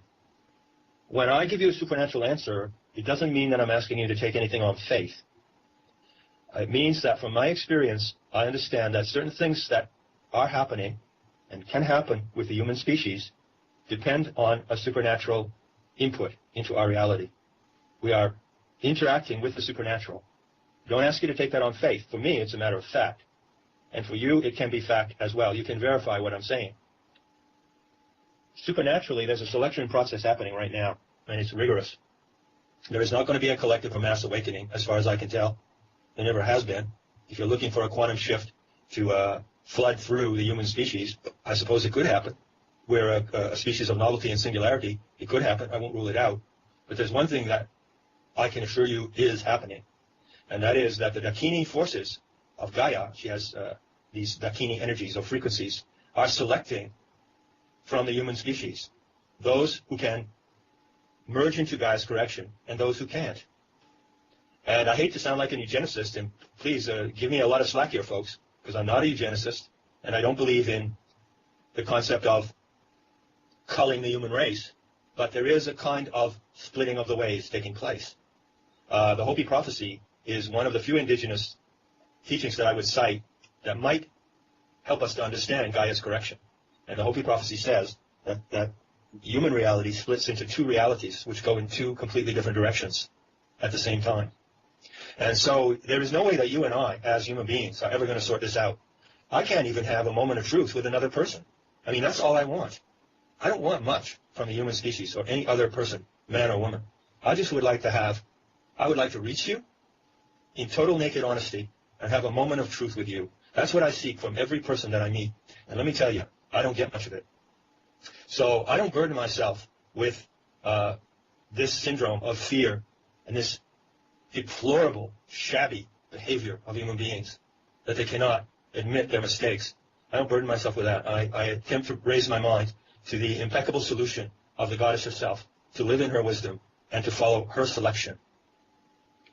Thank you very much, John. That is very much in line with not only my experience as a Langian psychotherapist for many years in the past, but also my own personal experience. Fantastic. Langian, fantastic.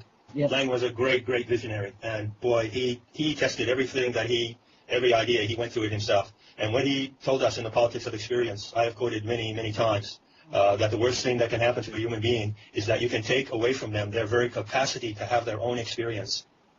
And unfortunately, this is the fate that has befallen the human race, largely through the archontic con and through religion and deviant spirituality.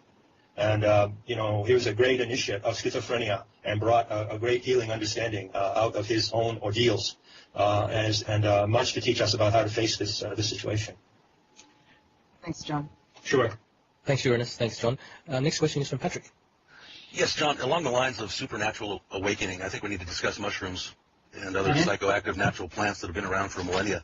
Just Right. how important is the psychonautic experience in seeking to finish the unfinished animal, as you put it? Can we get there intellectually without having to surf the tide that Terence McKenna was famous for? I don't have to be in an altered state to see that culture's not my friend. No, you certainly don't. You certainly don't. And I would say that, I love this question, and I'm so glad that it came up because it just gives such a great shape to this whole discussion that we're having here. Where the shape and the veracity of our discussion would be missing something without this question. So if you just give me like 5 minutes here, I'm going to fire off on a couple of points. First of all, I'm just going to give you my understanding of what the psychoactive plants are as I got it from Sophia herself. What she taught me in the first experiences and encounters I had on Infinity Ridge here in Spain around 2002 and 2003 was absolutely momentous. When I had the breakthrough and I realized that in a trance state of heightened attention, I could actually communicate with the planet and receive instruction from her poured into my own mind as a pristine language. I was in total ecstasy. And I had some really fantastic moments with her, and she was able to instruct me in some of the really essential fundamental factors of her correction. And subject of psychoactive plants came up in those conversations with Gaia, as it did also in the people who were around me at the time.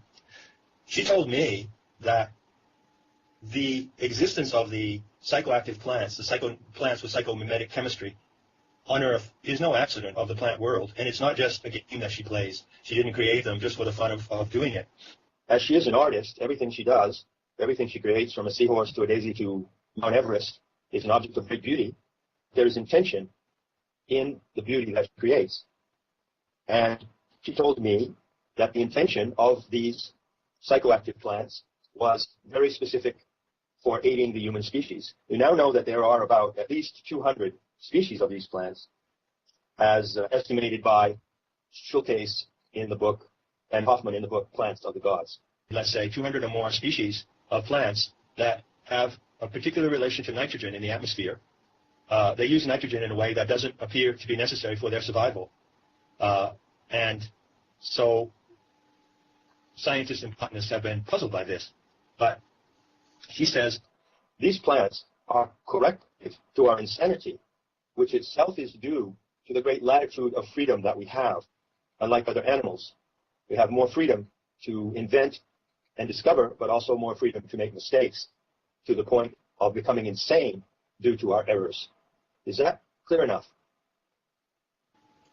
Yes, it is. I also understand they used to use it for alcoholics and other ills. Well, they're using it now. Ayahuasca and iboga and other psychoactive plants that were used for countless thousands of years are now being used to cure addictions. So this is a new breakthrough. But Gaia provided them because she recognized that the human species would have trouble with the archons. She recognized that we would have this problem of correcting our own errors. Although it is our greatest gift to make errors, it is our greatest liability to not be able to detect those errors and correct them. See, that in a nutshell is our dilemma. And so these plants are provided as brain medicine. And as you know, they are psychomimetic or cerebromimetic. That is to say, that they don't do anything to you except enhance the properties that are already operating in your brain. They enhance the electrochemistry of the brain, and they put it up on turbo. So when you go on turbo, you go right out of your program, of your operating system, as Terence McKenna calls it. You clean out, psilocybin mushrooms will clean out your operating system, put you into silent knowing, and then they'll take you right to the organic light. That's their job. They're emissaries. They are teachers in their own right. You can learn things, say, from psilocybe cubensis that would be different from what you would learn from ayahuasca or from psilocybe campanensis or something like that. Each of these species has their own particular properties and personalities. They are genial species. They communicate with us by actually joyriding in our nervous systems. When you ingest these mushrooms in the proper manner, they actually take over your nervous system and your brain, and they drive it for you. And they're able to drive it a lot better than you are. And so they will take you to the organic light, and they were used in the mysteries and used in indigenous settings all around the world for thousands and thousands of years, exactly for that purpose. So if you would ask me, can you get there without them? I would say, no, I don't think so. Given the state of the human mind, it's much easier to get there with them. They are provided for us for that purpose. They are harmless. They are not addictive. And so why not use the tools that Gaia provides to overcome our disability? Having said that, though, I want to add this little point. Terence McKenna wonderfully said that in an indigenous society, the shaman is the person that the society allows to go out of it and then come back again. You see, that's like me. It's like me. I'm a Nahual, which is a practitioner of shamanic trance, a Nahual and a shaman. And I don't live in a tribal society, unfortunately. I wish I did. I don't live in a community. I don't even have an entourage of 3D people around me. But if I did, you might be one of them. And you wouldn't necessarily have to go in and out of the supernatural. You see, because the rule for a sane community, a sane tribal society, is that some of its members do that. They're the shamans and seers who investigate the supernatural. They're the ones who go consult with Gaia on problems of water, of things that concern the health and sustainability of the community. But the secret is, not a secret, the requirement, the requirement is that such people, like myself, would have to be honored and respected by the tribe in which they live. So, not everyone in the tribe, including you, has to eat these mushrooms and go into these trances, but you would respect and honor the people that do. And there would be a recognition of their role, and those people the shamans of the community would come back to the community and share what they learned. And that is what keeps a community in connection with the supernatural and saves it from being suffocated by the limits of human culture. That's what allows a community to renew itself. I agree totally. Unfortunately, we're kind of upside down in our society. Well, we have been for a while. You know, these Abrahamic religions, these conquering salvationist religions of the Sephardic Father God, look at what's the first thing they do when they get to any place? What's the first thing the conquistadors did when they came to the New World, as I described in my book? They saw a paradise. They saw people who were generous, open, and innocent, even though they were ferocious warriors when they needed to be. Columbus himself wrote with perplexity in his journal, I can't figure out what these people are so happy about, you know? And what did they do to those people? You see? So we don't have a society today. We don't have societies today that recognize someone like myself and Terence McKenna as an important counterbalance in culture that can go out of the social paradigm and come back to it again, sadly. And boy, that is one reason why we're in such a mess. It's a big, big reason in my view. I agree. Thank you, John. Sure. Odison, you have a question for John? Hi. Yeah. So this is on behalf of Bluebird, one of our members. Sure. John, at what point do you think we as a culture recognize that LSD in particular was not a mind control agent, but rather a consciousness expanding path? And would you today advocate its use? Well, yeah, I would advocate the use of LSD as a kind of trainer wheels. You know, when you were learning to ride a bicycle, sometimes we would put trainer wheels on the back if you couldn't balance. So you would get comfortable with the idea of riding this bicycle, and then when you were comfortable enough, you just unscrew the trainer wheels, and there you go. You can encounter the organic light with LSD. I have done it myself, and I have done it in the presence of a couple of other people. So even though it is a synthetic chemical, because of the purity of its composition and the extraordinary properties it has to force surf across the synapses, LSD is, I believe, good LSD, pure, is a safe and reliable way to start experiencing or exploring these trance states and the trance attention that will take you to Gaia and take you to interactivity. I tell you, in the 60s, I took LSD for the first time in Madras, India when I was 19. I came back to New York at the height of the psychedelic era. In 1965 and 1966, I had the good fortune to be able to experience pure Sandoz LSD. And I used to take quite massive doses of it at the time. Fortunately, it was easy to purchase, and the conditions of the trade in LSD were trustworthy. I can tell you that what I experienced was not merely a business transaction. I remember very clearly the first time in the Lower East Side of New York when I went to an apartment and handed someone a $5 bill, and they placed a Sandoz tablet in my hand. And the person selling me this tablet looked me straight in the eyes and said, "May you see the white light, and may you be part of the revolution." So that was no simple business transaction that I was having there. And many of us at the time were clear that the implications of the LSD experience were momentous, and we undertook it in a pure and innocent way. It's only later that I learned that it was used for devious purposes, that the CIA was giving it to people without their knowledge and experimenting with mind control. But during the time, the heyday of the 60s, we had an ideal situation for opening our consciousness, and we really believed that by doing that one person at a time, we would change the world. Okay, we're speaking with John Lash, and the next topic we're up for discussion is religion. Odison, can you please ask John your question? Sure.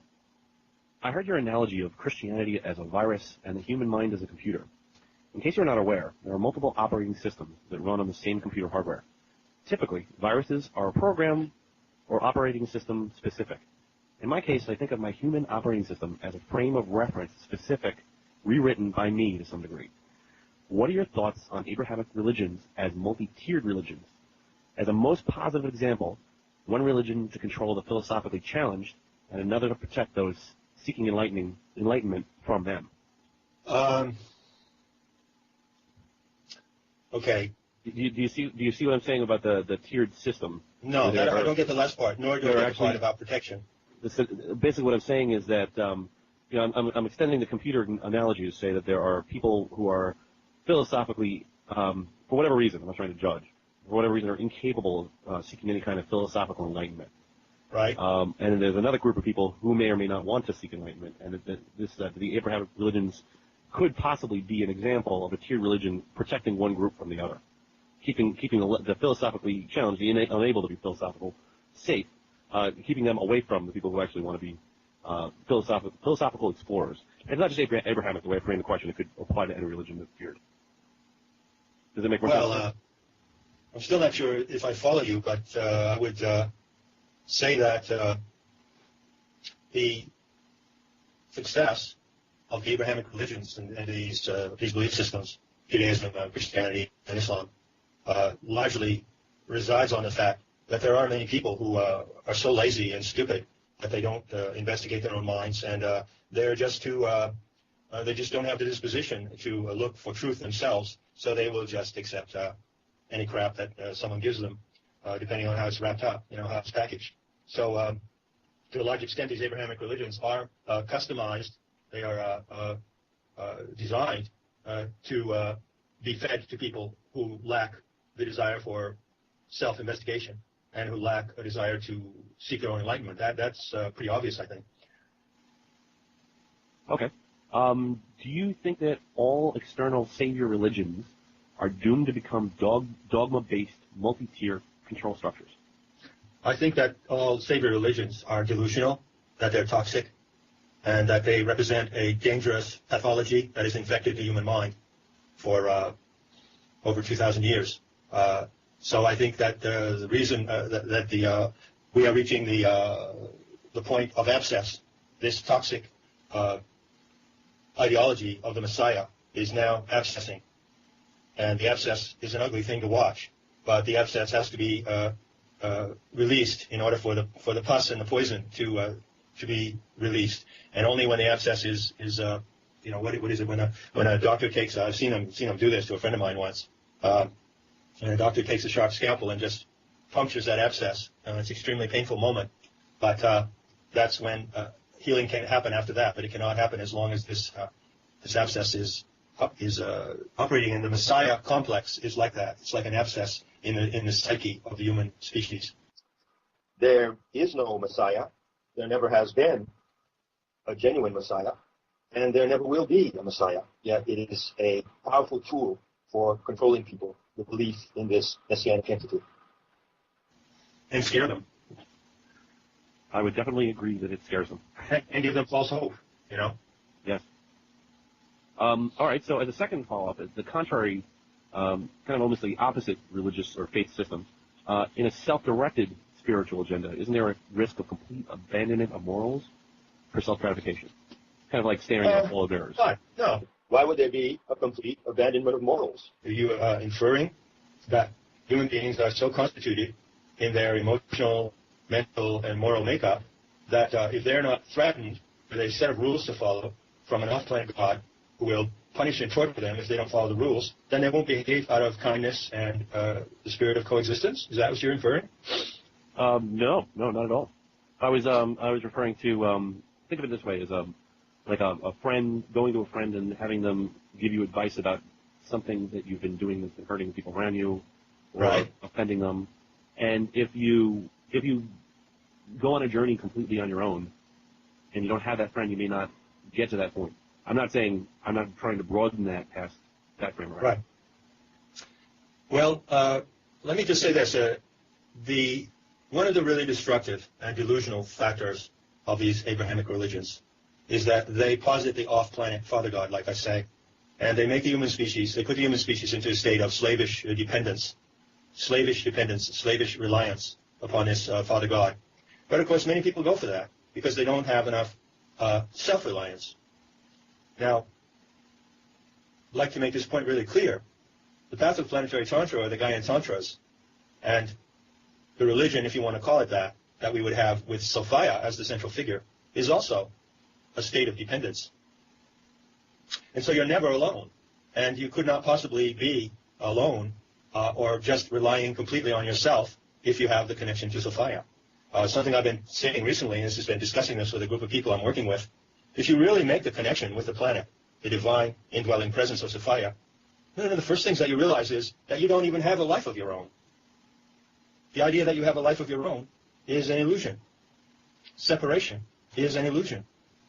When you make the connection to her, you realize that you have a life of your own potential, but that it's meaningless unless it's framed in her life. The very air is in your lungs right now comes from her. The very cells in your body, you know? And so there is a dependence and interactivity that we can realize with the planet. That's the solution. But the slavish dependence and the mindless adoption of beliefs of these religions is an illness that's taking down our species if we don't break out of it. Hope that's helpful. So it sounds, just to clarify, it sounds like you're comparing the difference between a boss-employee relationship and a driver-passenger relationship. Is that accurate? Yeah, in a way. Certainly we're not talking about a boss-employee relationship.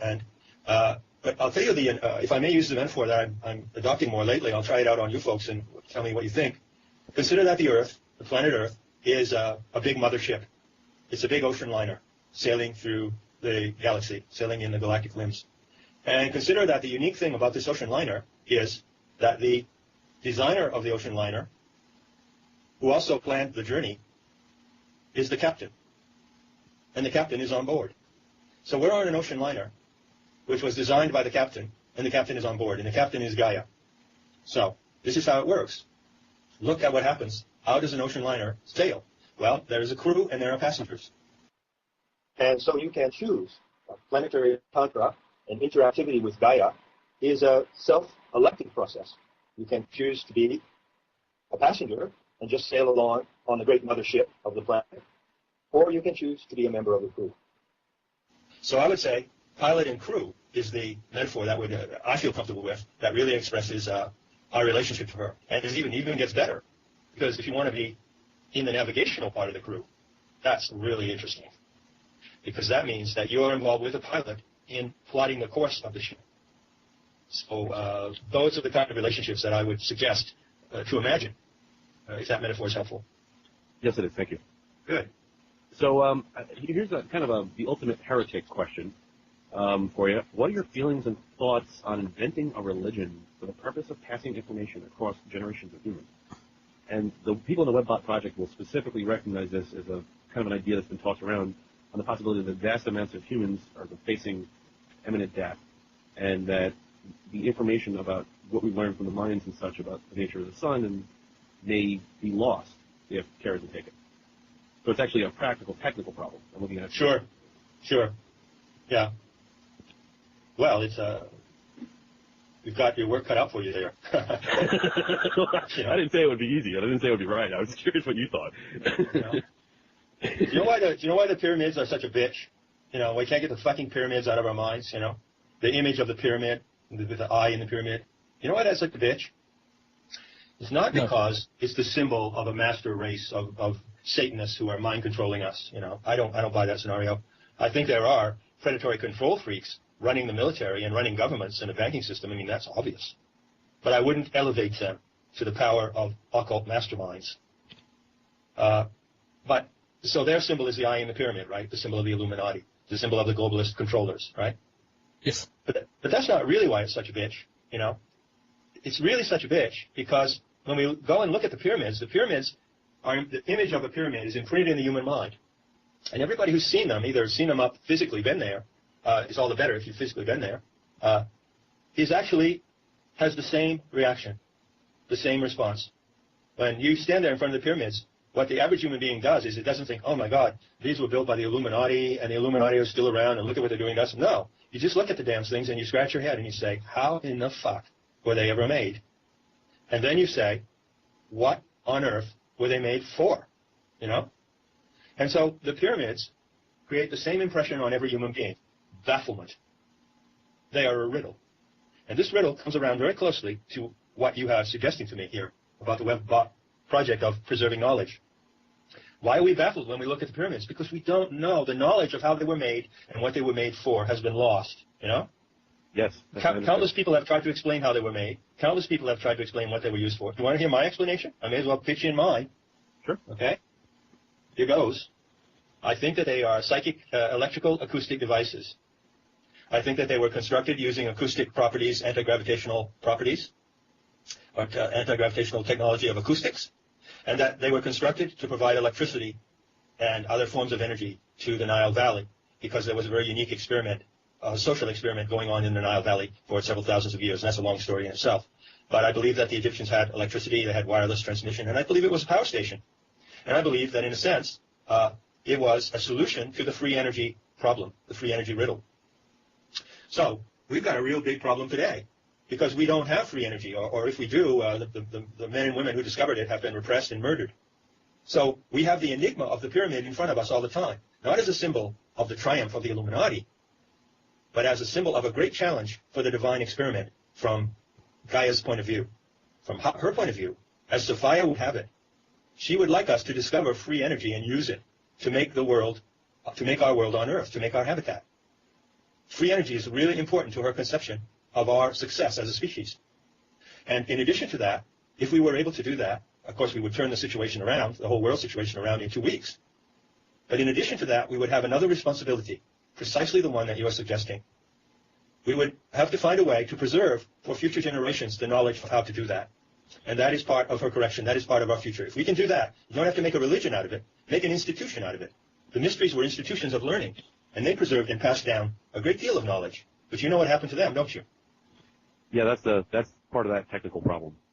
Yeah, all of their books. Roadblocks by local and leaders local to a particular time and place. If the message contained within the capsule or the message written on the wall or such doesn't suit them, they blow it up or rip it down. Yeah. And then the bigger message for humanity is lost.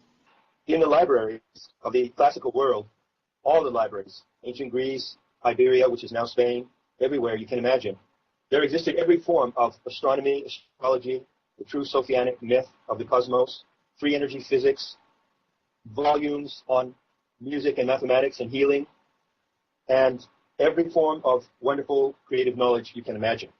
And all of that was deliberately destroyed down to the last flake by these predatory control freaks.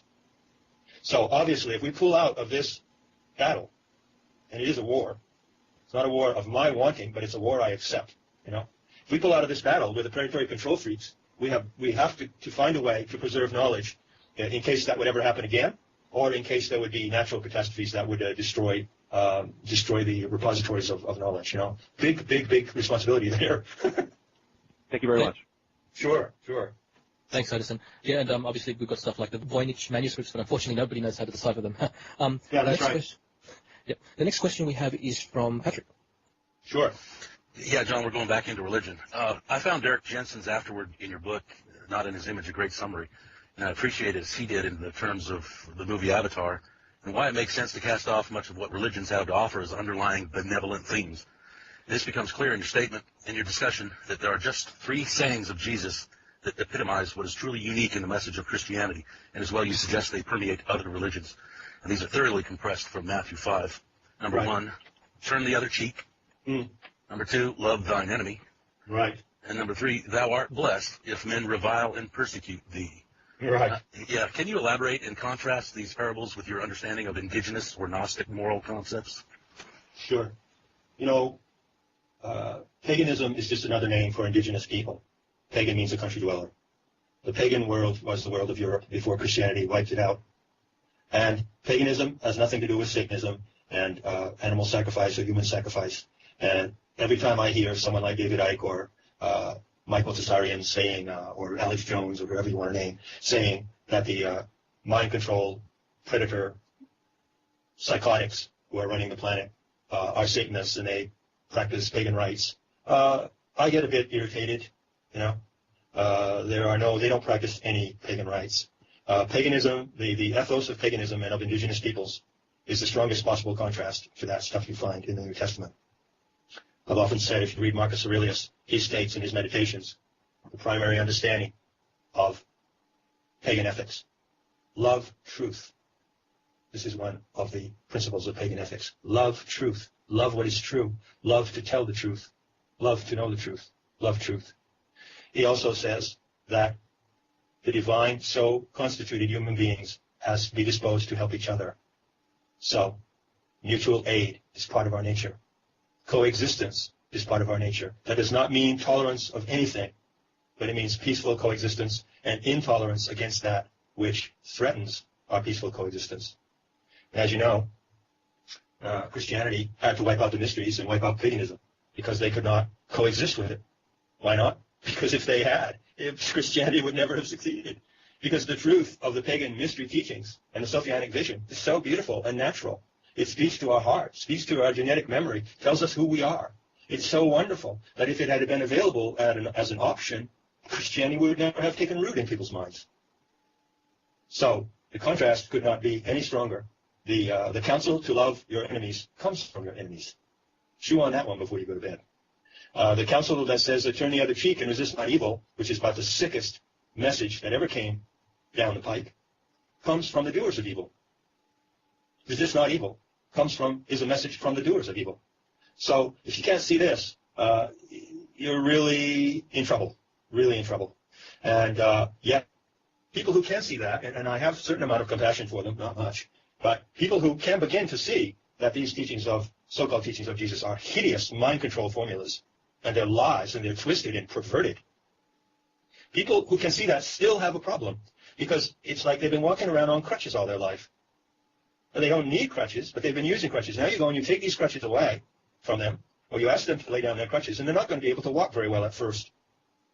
And so, because they don't think that there's any other morality outside of a dictatorial morality that's given from an off-planet God.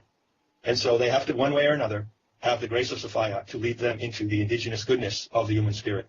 And that's the only way they can find their way back into their own humanity. No, I understand. And people embrace what's in the Bible, and it makes them very easily controlled.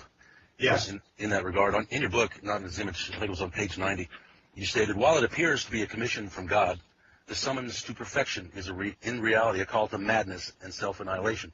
And later on, something to the effect that a religious meme that sanctifies violence and guarantees the righteous vindication of its victims is hard to beat. Yeah. Can you describe how this is embedded in each of the Abrahamic religions? Well, sure. I mean, that's what the first 5 parts of my book, first 5, 6 chapters of my book are about. And I wouldn't want to try to reiterate all of that here, but I would just return to the essential point. When you deconstruct these belief systems of Judaism, Christianity, and Islam, what you find in them are formulas for a victim-perpetrator bond. Victim-perpetrator bond. That is, that they are mainly scripts, cleverly and deceptively written, disguised as a message of love and a message of our connection to the Creator. But actually they contain formulas that entrain people to a victim-perpetrator bond. They give the victims a sense of righteousness. They give the victims a sense of superiority, because the victims are told to love the people who are perpetrating on them. And the perpetrators, in their own turn, have the sanction of God to do this perpetration. It's a very twisted, sick system. And the reason why the Messiah is such a bad idea is because the Messiah always carries this Zadik component. The word Zadik from ancient Hebrew, Zadik, it's a letter of the Hebrew alphabet, means the perfect or the righteous. And this is where they really hook people. Instead of giving people the message of paganism, which is, you're all basically good, and now go practice your goodness, your natural goodness, and you'll get better at it as you practice it. You can make mistakes, and there are some bad people, some people go bad. Perfectionism is inherent in these religions, a sense of perfectionism, and that creates guilt, and people can be controlled through guilt. Whereas the pagan option is to say, no one has to strive for perfection. There was never a totally perfect human being, such as Jesus Christ is put up to be, and there never will be. Just own or recognize your natural goodness and practice it, and you'll get better at it. And if you make mistakes, you'll learn from your mistakes. And if there's anyone who will not practice the natural goodness of humanity and deviate from it, well, we'll take care of them. But we're not going to forgive them and tolerate them and thank them for the harm they do. Thank you for that, John. Appreciate it. Sure. My last question in this series, I'm going to refer to the book Valis by Philip K. Dick. And he had a running theme, the empire never ended. He suggests that we've been stuck in some type of time loop since the first century, starting in 70 CE. Perhaps we're replaying the same storyline. And as you say, the empire is threatened by zealot movements and religious terrorism. Can you discuss how history's been repeating itself, and also the significance of 70 CE? Well, yeah, 70 CE was when Titus barged into Rome and drove the Jews out of Rome. And, so the Jews then have been spread all around the world, which is actually very good for them. They patch very well, and they contribute beautifully to many of the cultures where they've been assimilated. The ancient Hebrews, they were, after all, a nomadic people. But, of course, that event of Titus driving the Jews, expelling the Jews from, not from Rome, from Palestine, was a momentous moment as to a big new. First of all, you have to understand why that was done. And I explain very clearly in my book why that was done. It's because, in large measure, the Jewish community, the Hebrew or ancient Hebrews of the Middle East, comprised as much as 15% of the population of the Roman Empire, the Semitic population. And they were coexisting, for the most part, with the other pagan religions. They all had a good life together. It is true that the ancient Hebrews had a very particular religion and codes of behavior that they followed, but they didn't evangelize it and push it on anyone else. So out of that 15% of the population of the Roman Empire, most of it concentrated in Egypt and the Near East, most of those Semitic peoples wanted to coexist with peoples of other races and faiths. But there was a small sect of ultra-fanatical, xenophobic, and genocidal Jews called the Tzaddikim. And they were very destabilizing to the Roman Empire because they wanted to overthrow the Roman occupation of Palestine because they had this religious agenda which carried forward today in Zionism. And so it got so bad, I mean, they would even torture and murder their own people, these zealots. The first crucifixions, the council crucifixions, were Jews crucifying other Jews. They were very dangerous people, and the mainstream Jewish people of that time, if I might use that expression, were afraid of them.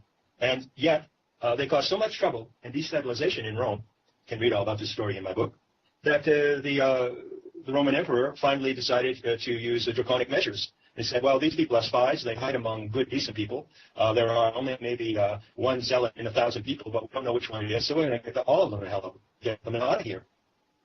And that's why the Jews were expelled from Palestine, because of a problem in their own midst, not because they themselves presented a danger. We can see the parallel today. I mean, it's clear as a bell. In that same region today, a tiny amount of people are being used as a pretext to destabilize the entire world. And yet at the same time, the measures that are taken against that destabilization are horrific political and military campaigns. This is the great Zionist con, which goes all the way back to this Tzaddikim movement. So Philip K. Dick had an acute historical awareness, and he recognized that we are replaying this myth today, this is a social myth. And he also recognized that, the Roman Empire is the model of a police state. In its worst aspect, it had some good aspects, but in its worst aspect, it was a model of fascism and a police state. And he realized that we are today living in the same, under the same threat of fascism as occurred at the height of the Roman Empire. Thank you, John. Sure. Lolly, you have a question for John? Mm-hmm. John, these are two questions from forum member Lauren. Sure. Okay. Cliff High cites L. Austin Waddell's research in stating that our word for God derives its religious meaning from a Sumerian word that actually means master, as in he, who disciplines his slaves. From my research, it appears the Sumerian word for God is Diger.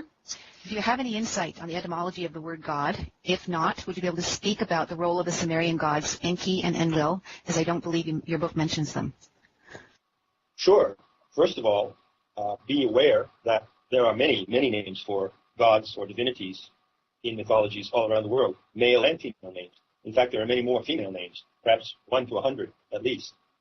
And as a comparative mythologist who's examined the myths and legends of cultures all around the world, I can assure you that there's a vast richness of names. But there is a very interesting anomaly that occurs coming out of the Semite and Sumerian culture. And that is something that Joseph Campbell pointed to brilliantly. He wrote the Mass of God, which are these 4 volumes: creative mythology, Occidental mythology, Oriental mythology, and primitive mythology, I think. And in one of them, I think it would be Occidental mythology, he's talking about the Near East, and he makes this brilliant observation, and this is one of the things that Joseph Campbell said that you've got to really know. He said, it's uniquely in the Levantine religion, Levantine creation myth, that we find the concept of master-slave relationship between humanity and God. And by Levantine, he means the Near East, the Levant. So that would include ancient Babylon and so forth. So, really important point here. Go and look at other mythologies. Go and look at other names from God, other than the Sumerian name, which means master or slave master. And you won't find that those other names for God or the goddess mean anything like that. So what are we looking at? We're looking at a unique scenario that emerged in the Middle East, which I call the Anunnaki script. And as you know, the Anunnaki script is getting a lot of coverage on the internet and a lot of discussion. It's a vastly discussed subject. The subject of associated with Sitchin, people like that. What is so important about this Anunnaki script?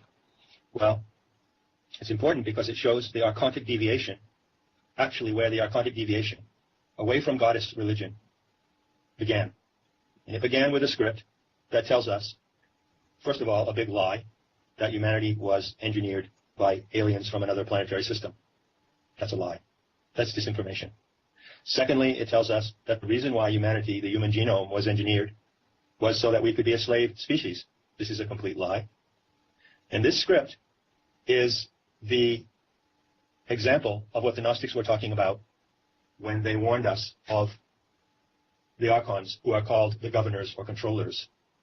The Anunnaki script is not. The Sumerian cuneiform tablets, which are so widely discussed and, I must add, uncritically taken for true, have been actually referred to in certain Gnostic writings and critiqued. If you go and look at certain of the Nag Hammadi texts, they refer to episodes and features of this Anunnaki script. They don't refer to the names of Enki and Enlil. I'll get to them in a minute.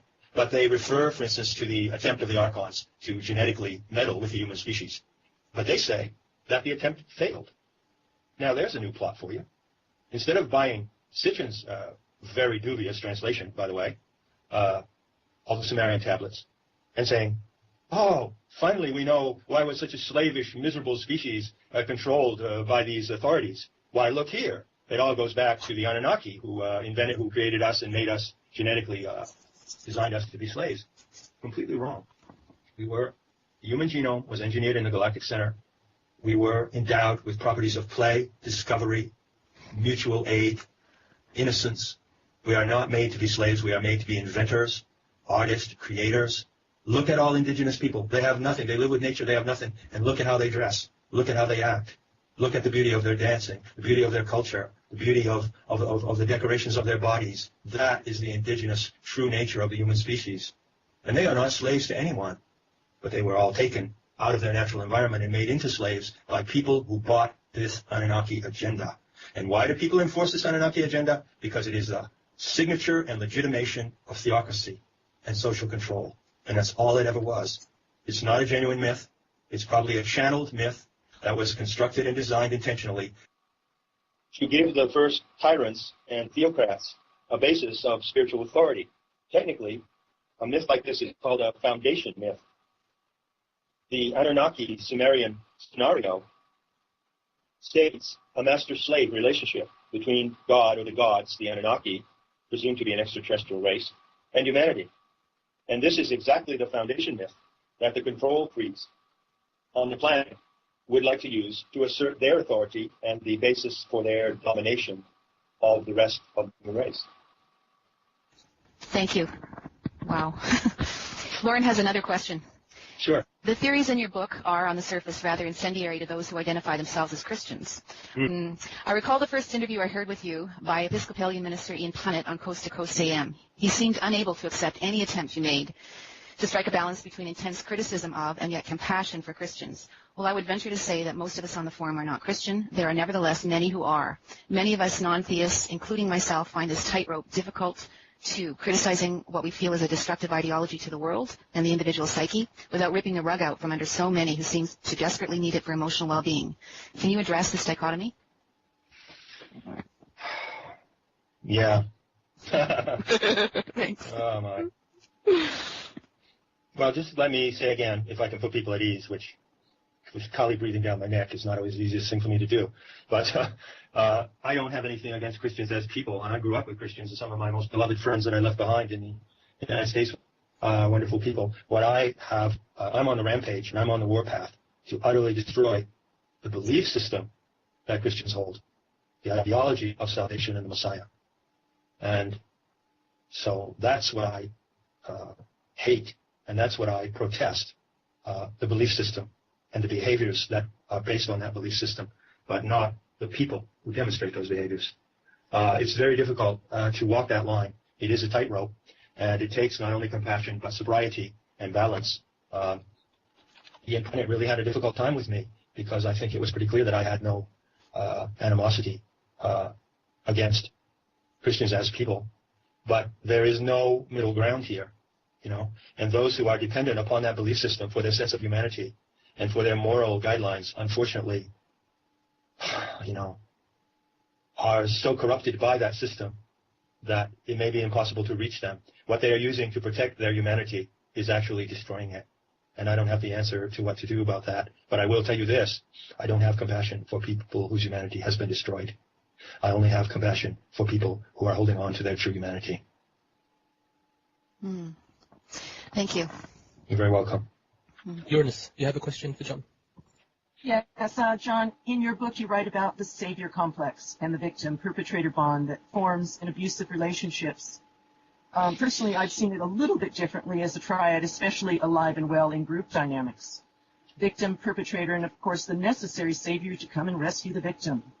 Would you expand on the savior complex, how you see this working, how it arose, took root, and remains rooted in the psyche of humanity? Well, sure. Your formula is clear and cogent one, I would say. You make it a three-point formula, the victim, perpetrator, and the savior. In my exposition of that formula, I show that the savior, the third element, is present. And the way that the complex mutates is that the savior can be either the victim or the perpetrator. In the toxic pathology of this Palestinian salvation system, the Messiah, who takes one form in Jesus Christ, is the savior, obviously, but is also the divine victim. In fact, he fulfills his mission by being the divine victim. So, savior is victim. But then you come to the book of Revelation, which is the final chapter in the script of this salvationism. And what do you see? Well, Jesus is there on the throne in the clouds as the judge of humanity alongside the Father. So he is then the perpetrator because he judges humanity and he enforces retribution and condemnation and hellish punishment on the part of the human race that have not conformed to the Father's plan. So you see, it's the same formula. You want to break it down into three, or treat it just as victim-perpetrator.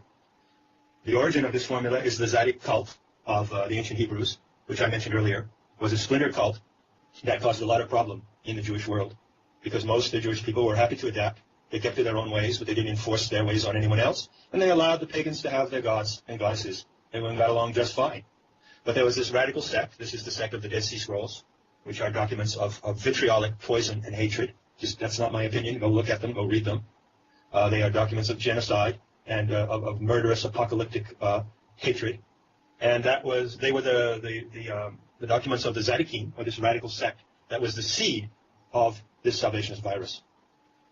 It emerged in Palestine, probably around 600 or 700 BC. It mutated and grew. And then what happened with Saul, or St. Paul, was that it went pandemic. The virus, rather than being merely confined to a splinter group of Zionist fanatics in the Jewish community, was converted by Paul into a universal or Catholic belief system. And so through the medium of St. Paul, we have what I call the transference. And this is how that vicious, toxic, genocidal, and geocidal ideology exploded through Roman Catholicism and spread to the entire world, infected the entire world. And today we are living in the terminal phase of that infection. Lanced, that's the word I was looking for. The abscess of that infection has to be lanced now if humanity is going to survive. Well, it's interesting because looking at it from a dichotomy as opposed to a triad, it actually makes it more devious and convoluted, in my opinion. And on to my next question. There is much speculation these days about an upcoming ascension of humanity, often with ET, UFO intervention, or salvation. Maybe it is a matter of linguistics, but I wonder if this sort of thinking is a distraction at best or an arcanic manipulation at worst. I tend to see this as another example of dissociation, a separating that is intended to break our relatedness and relationships with each other, animals, plants, and Gaia. Is the linguistics around ascension different from humanity's co-evolution with Gaia and our soulful desire to go deeper, return, remember our bodies, minds, relationship with Gaia? Would you comment on this? It's pretty much as you say. It's a complex of dissociation, long in the making. It's an archontic manipulation. Ascension is a call to a dissociation from the source of life. We are such fortunate creatures because among all the animals on the earth, we all depend on the earth itself as our source. But we, among all those animals, can turn to the source and can have a deep, deep and interactive relationship with the source. Ascension and all the claptrap and accessories and promises of ET salvation that go along with it takes us away from that. Our salvation, if you want to use that chained word, is not in ascension. It's in immersion. Immersion. When you experience the divine luminosity, the living luminosity of the planet, the organic light, when you experience that and you encounter Gaia directly, you are in a state of total immersion. You are immersed in your own cellular electrochemical instrument to the degree that you are in complete ecstasy. Gnosis is cognitive ecstasy. When you see the organic light, when you meet the goddess, when she breathes on you, you are immersed in ecstasy. This ecstasy is our salvation. In this ecstasy is everything we want, everything we long for. It's the final remembering. It's love. It's pleasure. It's discovery. It's wisdom. It's delight. It's everything that is beautiful and true about being a human being. And anything that takes us away from that with a promise of a non-human or extra-human solution is a lie. Thank you for that. That's obviously from your heart, and I appreciate it, John. Thank you for your question. Also Thanks, from John. your heart. Yes. Thank you, John. We're on the home stretch. We're going into the rights. We're going to the rights action section. You're in a second question. All right, action. Okay. All right. Are you ready for this? Okay. Cliff High's latest article on halfpasthuman.com, he wrote, "You are dead. They murdered you, and you need to get beyond the anger that this knowledge brings. There is yet work you must do." Then he went on to write, "You are murdered. This is your power." These words immediately brought to my mind an initiation process of the Dagara people of Africa and other various indigenous cultures, which necessarily include facing death both existentially and physically. Since the transpersonal Pluto moved into Capricorn in 2008, I have felt that we are approaching a time of mass initiation, a rite of passage, if you may, and this would bring about a process for humanity as a whole. Since then, we began to see the breakdown of structures and systems, be those financial, cultural, national, religious. Along with these destructions, personal beliefs and identities have been challenged, if not crushed. I sense this process is leading on to dismemberment of ego structures. People's sense of who they are and what they thought the world was is collapsing. Then throw in earth changes, solar activity, destruction, and potential mass death. Is humanity approaching the potential for moving to an impersonal, selfless, freeing, mythic life and able to allow the divine to live through us? What are your thoughts on this, John? Wow. Well, I like to emphasize that a Telestes, a teacher, shaman, guide from the mystery school, could be a man or a woman, because it was a totally egalitarian system. That a Telestes is called that because it means I am one who is aimed. And to be aimed is a beautiful, beautiful feeling. To be aimed. And the question is, what can we be aimed by? So I think I would not exactly say that there's a mass initiation process going on, because I'm not sure. This is the first time that humanity has ever been at the threshold where it is right now. In fact, last month on the 19th, a tremendous event happened regarding Gaia's reconnection to the Pleroma Center, the galactic core. So we're in an unprecedented moment of change and breakdown. So I'm not going to predict, certainly I never predict, and I want to leave the range, this opportunity wide open. But I will say that direction is important. We are a species that needs to go in a certain direction. We just can't go into independence without having a goal. And if Telestes is guided by the story of Sophia, so I strongly encourage people to learn this story and to realize that we are now in the 9th episode when she makes her correction, and we take our role in that correction, or not. You know, to go back to the analogy of the mothership, I like this, and I think I'm going to use it more in the future. Not everyone on the mothership is communicating with the pilot. It's not necessary. So there's the pilot, which is Gaia. She's sending out the coordinates for the course of the journey. She knows now. It's locked onto a signal on March 19th. Locked onto a signal, homing signal to the Pleroma Center, and in effect transmitted to the Pleroma Center. Yes, during the supermoon, right after the Japan earthquake, the 19th. Transmitted to the Pleroma Center her set of coordinates to correct the course of the mothership, to correct humanity's evolution. And so some people on Earth will join her crew. Some of them will be the crew of the mothership, taking care of it, repairing the ecology of the planet, getting back to a sane and clean way to live in the environment. Some, like the shamans and visionaries will be in the navigational crew, navigating with Gaia, and that's a fascinating process and a fascinating responsibility. But there will just be some who are passengers, and there will be some rats who will desert the ship, and people who will jump overboard because they're out of their minds. So I wouldn't exactly call that a collective initiation process. I'd call it a sorting out process. And the one thing that I'd like to add is vast subjects we're talking here about, but the one thing I'd like to add to plant as a seed in your minds to think about after this interview is that the idea of impersonal service is not in Gaia's syntax. Service is not in Gaia's syntax. She doesn't want us to serve her. She doesn't understand what service is. Service belongs to the master-slave paradigm. She wants us to play with her. She wants us to co-evolve. And she wants us to do it through the highest pleasure and highest desire of our individual selves. That is to say, there is no sacrifice, there is no loss of yourself in this co-evolutionary bond to her. On the contrary, you are invited and inspired to develop your potential to the highest possible degree and to love yourself and love your own genius as it manifests in the frame of her symbiosis. So this is what we're looking for. This is the process that we might envision facing us right now.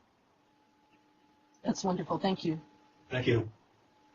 You have written that you are contra violence, and Cliff High has said that violence is a trap of the powers that be. He advocates shunning and other asymmetrical responses. You are advocating superior warriorship, impersonal, Gaia ethical actions against humanity's perpetrators. On metahistory.org, you wrote, "Contra-violence is the use of violence by people opposed to violence who, nevertheless, regard a non-violent response as inadequate in certain situations. The term contra-violence signifies action taken against violence, equivalent to it in strength and effectiveness, not passive non-violent resistance. But the action so taken does not involve direct contact, physical enactment of violence. Rather, it involves activating aggressive, lethal force equivalent and superior to the violence opposed." John, with all that is confronting us at this time by the Archon mindset and their minions, the powers that be, now seems a very good time to hear your thoughts on this. Yeah, I guess it would be. I guess it would be the moment. Thank you for reading those words. I don't know how clearly I expressed myself there. As you may have noted, if you follow what I put on MetaHistory site, I'm taking really great care with my language and self-scrutiny to set out this contra-violence proposition. So what can I tell you right here and now? Well, first of all, I don't agree that violence is a trap of the powers that be. It's a tool. It's not a trap. You can get trapped in it because it has a captivating quality. And violence, if you're not centered as a warrior, and if you're not centered in self-love, don't mean love, by the way, self-love, if you're not centered in self-love, you're not going to be able to handle violence because it has a way of consuming people and infecting people. But violence in itself is not to be categorically rejected. You know, what I'm proposing in contra-violence is that that violent force, especially the violent force of transpersonal rage, be directed against the perpetrators. Transpersonal rage, and we all have it in us, and it's mounting as I speak. I've been extremely cautious in presenting this right action message, but I feel confident that I am speaking to the rage that arises in the hearts of many, many people, murderous rage. And I want to tell anyone who's listening to this that if you feel murderous rage, if you would feel murderous rage toward a man who abducted, raped, and killed your 12-year-old daughter or son, you would just be reacting like a true human being. If you didn't feel murderous rage toward that perpetrator, there would be something not lacking in your humanity. And just as you could feel murderous rage in that horrific instance, and there are many others that happen, events that happen every day that are just as horrific as that, just as you would feel that rage in a personal instance, you can feel that rage transpersonally. You know? To give you an example of when I feel this rage all the time. I live with it. But Kali is the rage of Gaia, and I live in her rage. It's a storm I live in. I heard a couple of years ago that the gangsters, the Goldman Sachs people, the financial mafia, who are taking down countries with their fraudulent schemes, that was just when they'd gone in and taken down Greece. They set up Greece by manipulating it to violate the credit guidelines of the European Union, and when it had done so, they went in and brought it down. This is how they operate. They create a financial problem. And I heard that these people were going to blackmailing the country of Greece to pay them off by giving them islands. That caused me to feel murderous rage. And that's just one of a long instance of examples. I'm not going to go into it. So I think that I'm certain that I am speaking here to a rage that exists in the hearts and minds of many people. And I want to tell you that you can be a good and decent and loving human being and still have this rage in you. But I want to tell you something that's a little more challenging than that as well. You've got to do something with it. It cannot just be left to boil in you. It needs to be expressed. And so I'm laying out the framework of right action and contra-violence as a path to express the transpersonal rage. And I make no bones about it. This rage can be used as a weapon and a tool, and it can be directed as a lethal force against perpetrators. I'm talking about lethal kill. But I'm not talking about a kill of physical presence. It would be a lethal kill that is effected in a magical way. It is not affected through a knife or a gun or a bomb or poison or hiring someone to take someone out. It is actually shamanic magic. And I would point out to you finally, before we get into the remaining questions about this, we've all seen a massive revival of shamanism since the 60s. And we have an enormous amount of shamanism and an enormous revival of shamanic practices, including ayahuasca ceremonies and things like that. But there's one thing that's being overlooked in all of this shamanic revival, and that is that in every indigenous culture, from the Urals to the Amazon to Polynesia, the shaman in the community could heal and also kill. And you are not qualified as a shaman, a true shaman, unless you could do both. So what I want to put on the table is a discussion of the killing powers of shamanism. That sounds great. Thank you, Uranus, and thank you, John. Patrick, you have a question for John. Yes, John, I think we're going into space goat farts territory here. Sure. On page 77 of your book, you had a quotation. The war scroll reads like a weirdly ceremonious boot camp drill intended to prepare the troops for that final hallucinatory event. Can you elaborate on the event and what it alluded to? And what is the non-human extraterrestrial ET connection? Sure. It's my contention from the study of the Dead Sea Scrolls that the Zadokine sect at the Dead Sea and also other areas around the area like Damascus, probably a sect that consisted of maybe 4,000 to 6,000 people, very small, radical sect of ultra-conservative, perfectionist xenophobes. The zealots of the Dead Sea caves were part of a UFO cult. I believe that they were a UFO cult. I believe that they had seen UFOs or thought they had seen UFOs, which would have been archontic hallucinations at that time, and that these UFOs are actually described in the Dead Sea Scrolls. I cite the passages in my book. You can read it. People often cite the vision of Ezekiel as a UFO sighting, don't they? Well, she should read what the Dead Sea Scrolls say about the Kenoshin, or Kenoshin, I can't remember which it is. These are shining wheels in the sky. I mean, the description of them is identical to UFO flying hardware. So they were a UFO cult, and the scene described in the War Scroll is a final battle when the righteous ones, who are the ones who follow the rule of Jehovah, the off-planet God, rise up against the rest of humanity, who are all partying and getting along just fine and ignoring the Father God, and go into battle to annihilate us.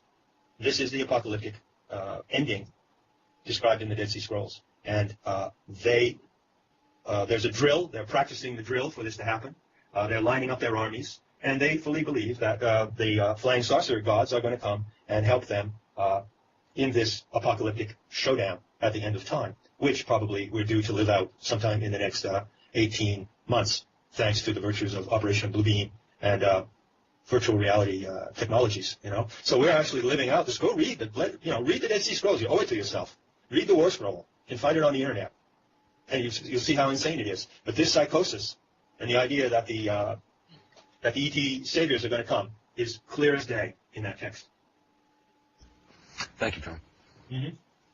Thanks, John. And yeah, I guess you must be really excited about the recent discovery of the 70 new codices that they found in East Jordan over 5 years ago. So that'd be really interesting to see what information comes out of that. I couldn't care less. You can care less. Really okay. No, you know what it's like? It's like we're all on a bus, and the bus keeps going around and around, and it ran over a chicken. And we all got out of the bus, and we picked meat off the chicken to make a chicken salad. And then the bus went around again, and it ran over the chicken again. And every time it runs over the carcass of the chicken, we climb out of the bus to pick out more meat off the bones. And that's the carcass of Jesus, There's no more meat on those bones. They're not going to make a chicken salad out of Jesus again, no matter what's in these bloody scrolls. It really doesn't matter. The story was sick in the beginning, it was sick in the middle, and it's sick in the end. And I think it's a big distraction to even care about some kind of new revelation coming out of ancient scrolls. They're not Gnostic documents, I don't believe, and so I don't expect much from them. Yeah. I guess if they were contradictory to the official story, then they wouldn't be mentioning it. Yeah. And what difference does it make? You know, you saw what happened with the Da Vinci Code. You know, that was like a shock. And so where are we now? Now, the thrill is gone, and has that really changed anything in the insanity of the belief systems that are driving our behavior? Nothing. You know, people away away from it. But on the whole, it's not going to be a great revelation, and I don't think it's going to be either. Yep. The next question we have is from Uranus Rising. John, in Gnostic cosmology, the first episode of the Sophia mythos says a singularity arises within the Godhead, the realm of the pleroma, divine fullness, which is astronomically the galactic center. The singularity carries the potential for novelty to emerge in the universe. It is called anthropos. I'm curious to see what you envisage or imagine will be revealed or experienced when Gaia aligns with the galactic center on the 21st of December 2012. Well, first of all, can I say something about 2012? Sure, please do. There is no alignment with the galactic center at 2012. Sorry to be poop on the parade. But it's just a meme that's going around. It's a rumor that's going around. And it is astronomically false. There is an alignment of the winter solstice, which is a point on the ecliptic plane of the Earth, an alignment of the winter solstice, where the sun stands on December 21st, to the galactic center. Now, every year at December 21st, the sun occupies that point. But that point, the winter solstice, does not coincide with the galactic center right now. It's about 3 degrees to the east of it. The best estimate for the sight line to the galactic center is 27 degrees of Sagittarius. Okay? And the winter solstice, of course, is 30 degrees of Sagittarius. So there's 3 degrees of separation. That means that the winter solstice has to drift by precession 3 more degrees. And then we have complete and perfect lock-in phase between the ecliptic plane of our solar system and the line to the galactic center. That happens in about 200 years, because 3 degrees of precession is about 210 years. So not only is there there is a unique astronomical alignment in 200 years, not in 2012, and not only is that the case, but the Mayan calendar was recently recalculated, and the correlation that has been used since the 1930s was overthrown. You may have heard this. And according to the new correlation, Mayan calendar ends in about 200 years. So this is what we're looking at. Is the end of the Kali Yuga at the same time? Yes, it is. Kali Yuga ends in 2216 AD. Where do I get that figure? I base it on 5 things. Correlation of the Hindu, Egyptian, Maya, and Aztec calendar systems. That's 4 calendar systems, coordinated with the star calendar of precession, which is not a human-made calendar system. It's actually the phenomenon of precession. You can't argue with what I'm saying. The winter solstice coincides with the galactic center around 2216. That is also the end of Kali Yuga. It's the end of the great precessional cycle as a whole, and it is the beginning of the next great precessional cycle. That is 2216 is the 0 hour of the great precessional cycle. Now, in my opinion, the fact of putting that ahead 200 years in time is a very hopeful thing, because it means that now we are engaged in Gaia's correction, right now, since March 19th, and that we have that time to become adept in coevolution and to become skilled in navigating with her, to understand how she navigates. You want to learn how Gaia Sophia navigates the planet through the galaxy? This is learnable. I'm teaching this right now. It has to do with the apsides of the moon, the perigee and apogee of the moon. That's the steering device that she uses. So it's absolutely, and I think that Cliff High, funny thing, I just want to bring in Cliff for a minute. Brilliant mind. And I was listening to an interview that he did for 2 hours with someone, and he was talking about things, and I thought, my God, I wonder if he uses any astronomy or lunar astronomy or studies of lunar cycles. Or I wonder if he knows about the apsides of the moon, which is the perigee and apogee points. Because some of the things he says were very closely parallel to my own findings based on that phenomenon. The whole secret of Gaia's correction in astronomical terms is the apsides of the moon and the barycenter of the moon. That's the whole secret. And it has cyclic properties. You can study when the steering is being done. You can study when the steering mechanism is being moved and shifted one way or another by studying the barycenter. and the cycles of the moon. And as I was listening to him, I thought, well, I understand that he gets his predictions and his ideas from dredging the internet, but some of them were so close to my own observations that I wondered if he might be onto that same trick. I do know that he does follow the lunar calendar. Okay. Any more than that, I can't say. Uh-huh. Yeah, he does use a lot of other material, resource analysis of materials, and astrology perhaps. I think Bob Heath or something, astrologer that he gets information from. But yeah, he does follow other methods along with the internet information. Sure, sure. Well, my main source of information, I have a saying here, or I'll put it in form of the riddle. What is the best source of information about what's happening on the planet? Is that a question? Sorry. Yeah. Yeah, what's the best source of information about what's happening on the planet? Your inner instinct, I guess. No. Gaia. The planet. Yeah. The best source of information about what's happening on the planet is the planet. So, how do you get information from the planet itself directly? This is what the Gnostic seers did. They called it mathesis. They also called it theoria. The word theory now means a kind of hypothetical structure or some kind of hypothesis or some intellectual construction. But originally in the mysteries, theoria meant beholding. That is the original meaning of the word theoria, to behold. And what did they behold? Well, they beheld the organic light. They went into heightened states of trance, and they got information directly from the planet. And we can do the same. And this is the great breakthrough right now. This is the moment that this is coming. This is happening. And she is making this massively available to those who pick up on it. That doesn't mean that the masses will pick up on it. But I assure you that she is making it massively available. Thank you, John. John, as we end this discussion, we wanted to ask one final question. This question is from Lolly. This question is actually from my friend Bluebird on the forum.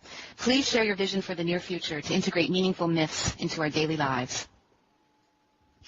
Well, myth is a big subject, and I would propose to you that each of us... You can get lost in myth. Jung did. He was often overwhelmed by the material he was exploring and discovering. And in fact, when he broke up with his first mistress, Sabina Spielrein, who had guided him through the mythological process, he actually had a mental breakdown and had to retreat for a number of years. At moments in my life, I was also overwhelmed by the material, somewhat in the same manner. I warn you, my friends, you don't have time for that now. So I would like to give you this advice. There's only 2 myths that you need to know in order to get on track with your life and into the symbiosis and the wonder of Gaia's solution. The first myth is the one that every human being should know. The myth that was withheld from us, the myth that the predators tried to destroy. The Sophianic vision story, the myth of the fallen goddess. This is the myth to guide the species. This is the myth that every human being should know. So learn that myth. You can read about it on my website or in my book, or listen to the narration of it, which is on the internet from Grok the Talk, Thomas Malone. Secondly, if you're fascinated and attracted by the beauty of myth, just remember one thing. The time for armchair mythology is over. Campbell is dead. Eliade is dead. And it's their successor, John Lash, talking now. And he advises, that directive and applied myth is the only kind. Live it. It's not to play games. It's not to interpret. It's not to make excuses. It's to live it. And so live the myth of Sophia, and then there is one other myth you need to know about. And that is your destiny vector into her story. Each of us has a destiny vector into her story. Each of us has a life thread, a personal mythology that weaves like a tendril into the vast tapestry of her life. And that myth of your destiny vector is shown by 2 things. It's shown by the position of the sun and the earth in the constellations at the moment that you were born. Not in the astrological signs, in the constellations. You can identify your myth by the constellation, and from there develop and explore that myth. And that is the myth that you will live into as you merge into her story. And that's only 2 myths that you need to know, yours and hers. Just lovely. Thank you so much. Thank you so much, John. I hope it's been enjoyable for you as it has been for us. If not, bad luck, sir. George Gurdjieff said, "To know all, it is necessary to know very little. But to know that very little, one must first know pretty much. In an age of sound bites, you have broken away from this broadest view, searching for the truth of our history. Your information is aimed at empowering us all, and that is the difference that makes you as close to a true no-scene and a telestis. On behalf of Fox and all the members of the Webbot Forum, we thank you, John. In the tradition of the Webbot Forum, may you have many pies to come." And the same to you, my friends. It's been a great pleasure and privilege. Bye for now. Thank you, John. Thank you, John. Thank you. Thank you, John. Sure, thank you.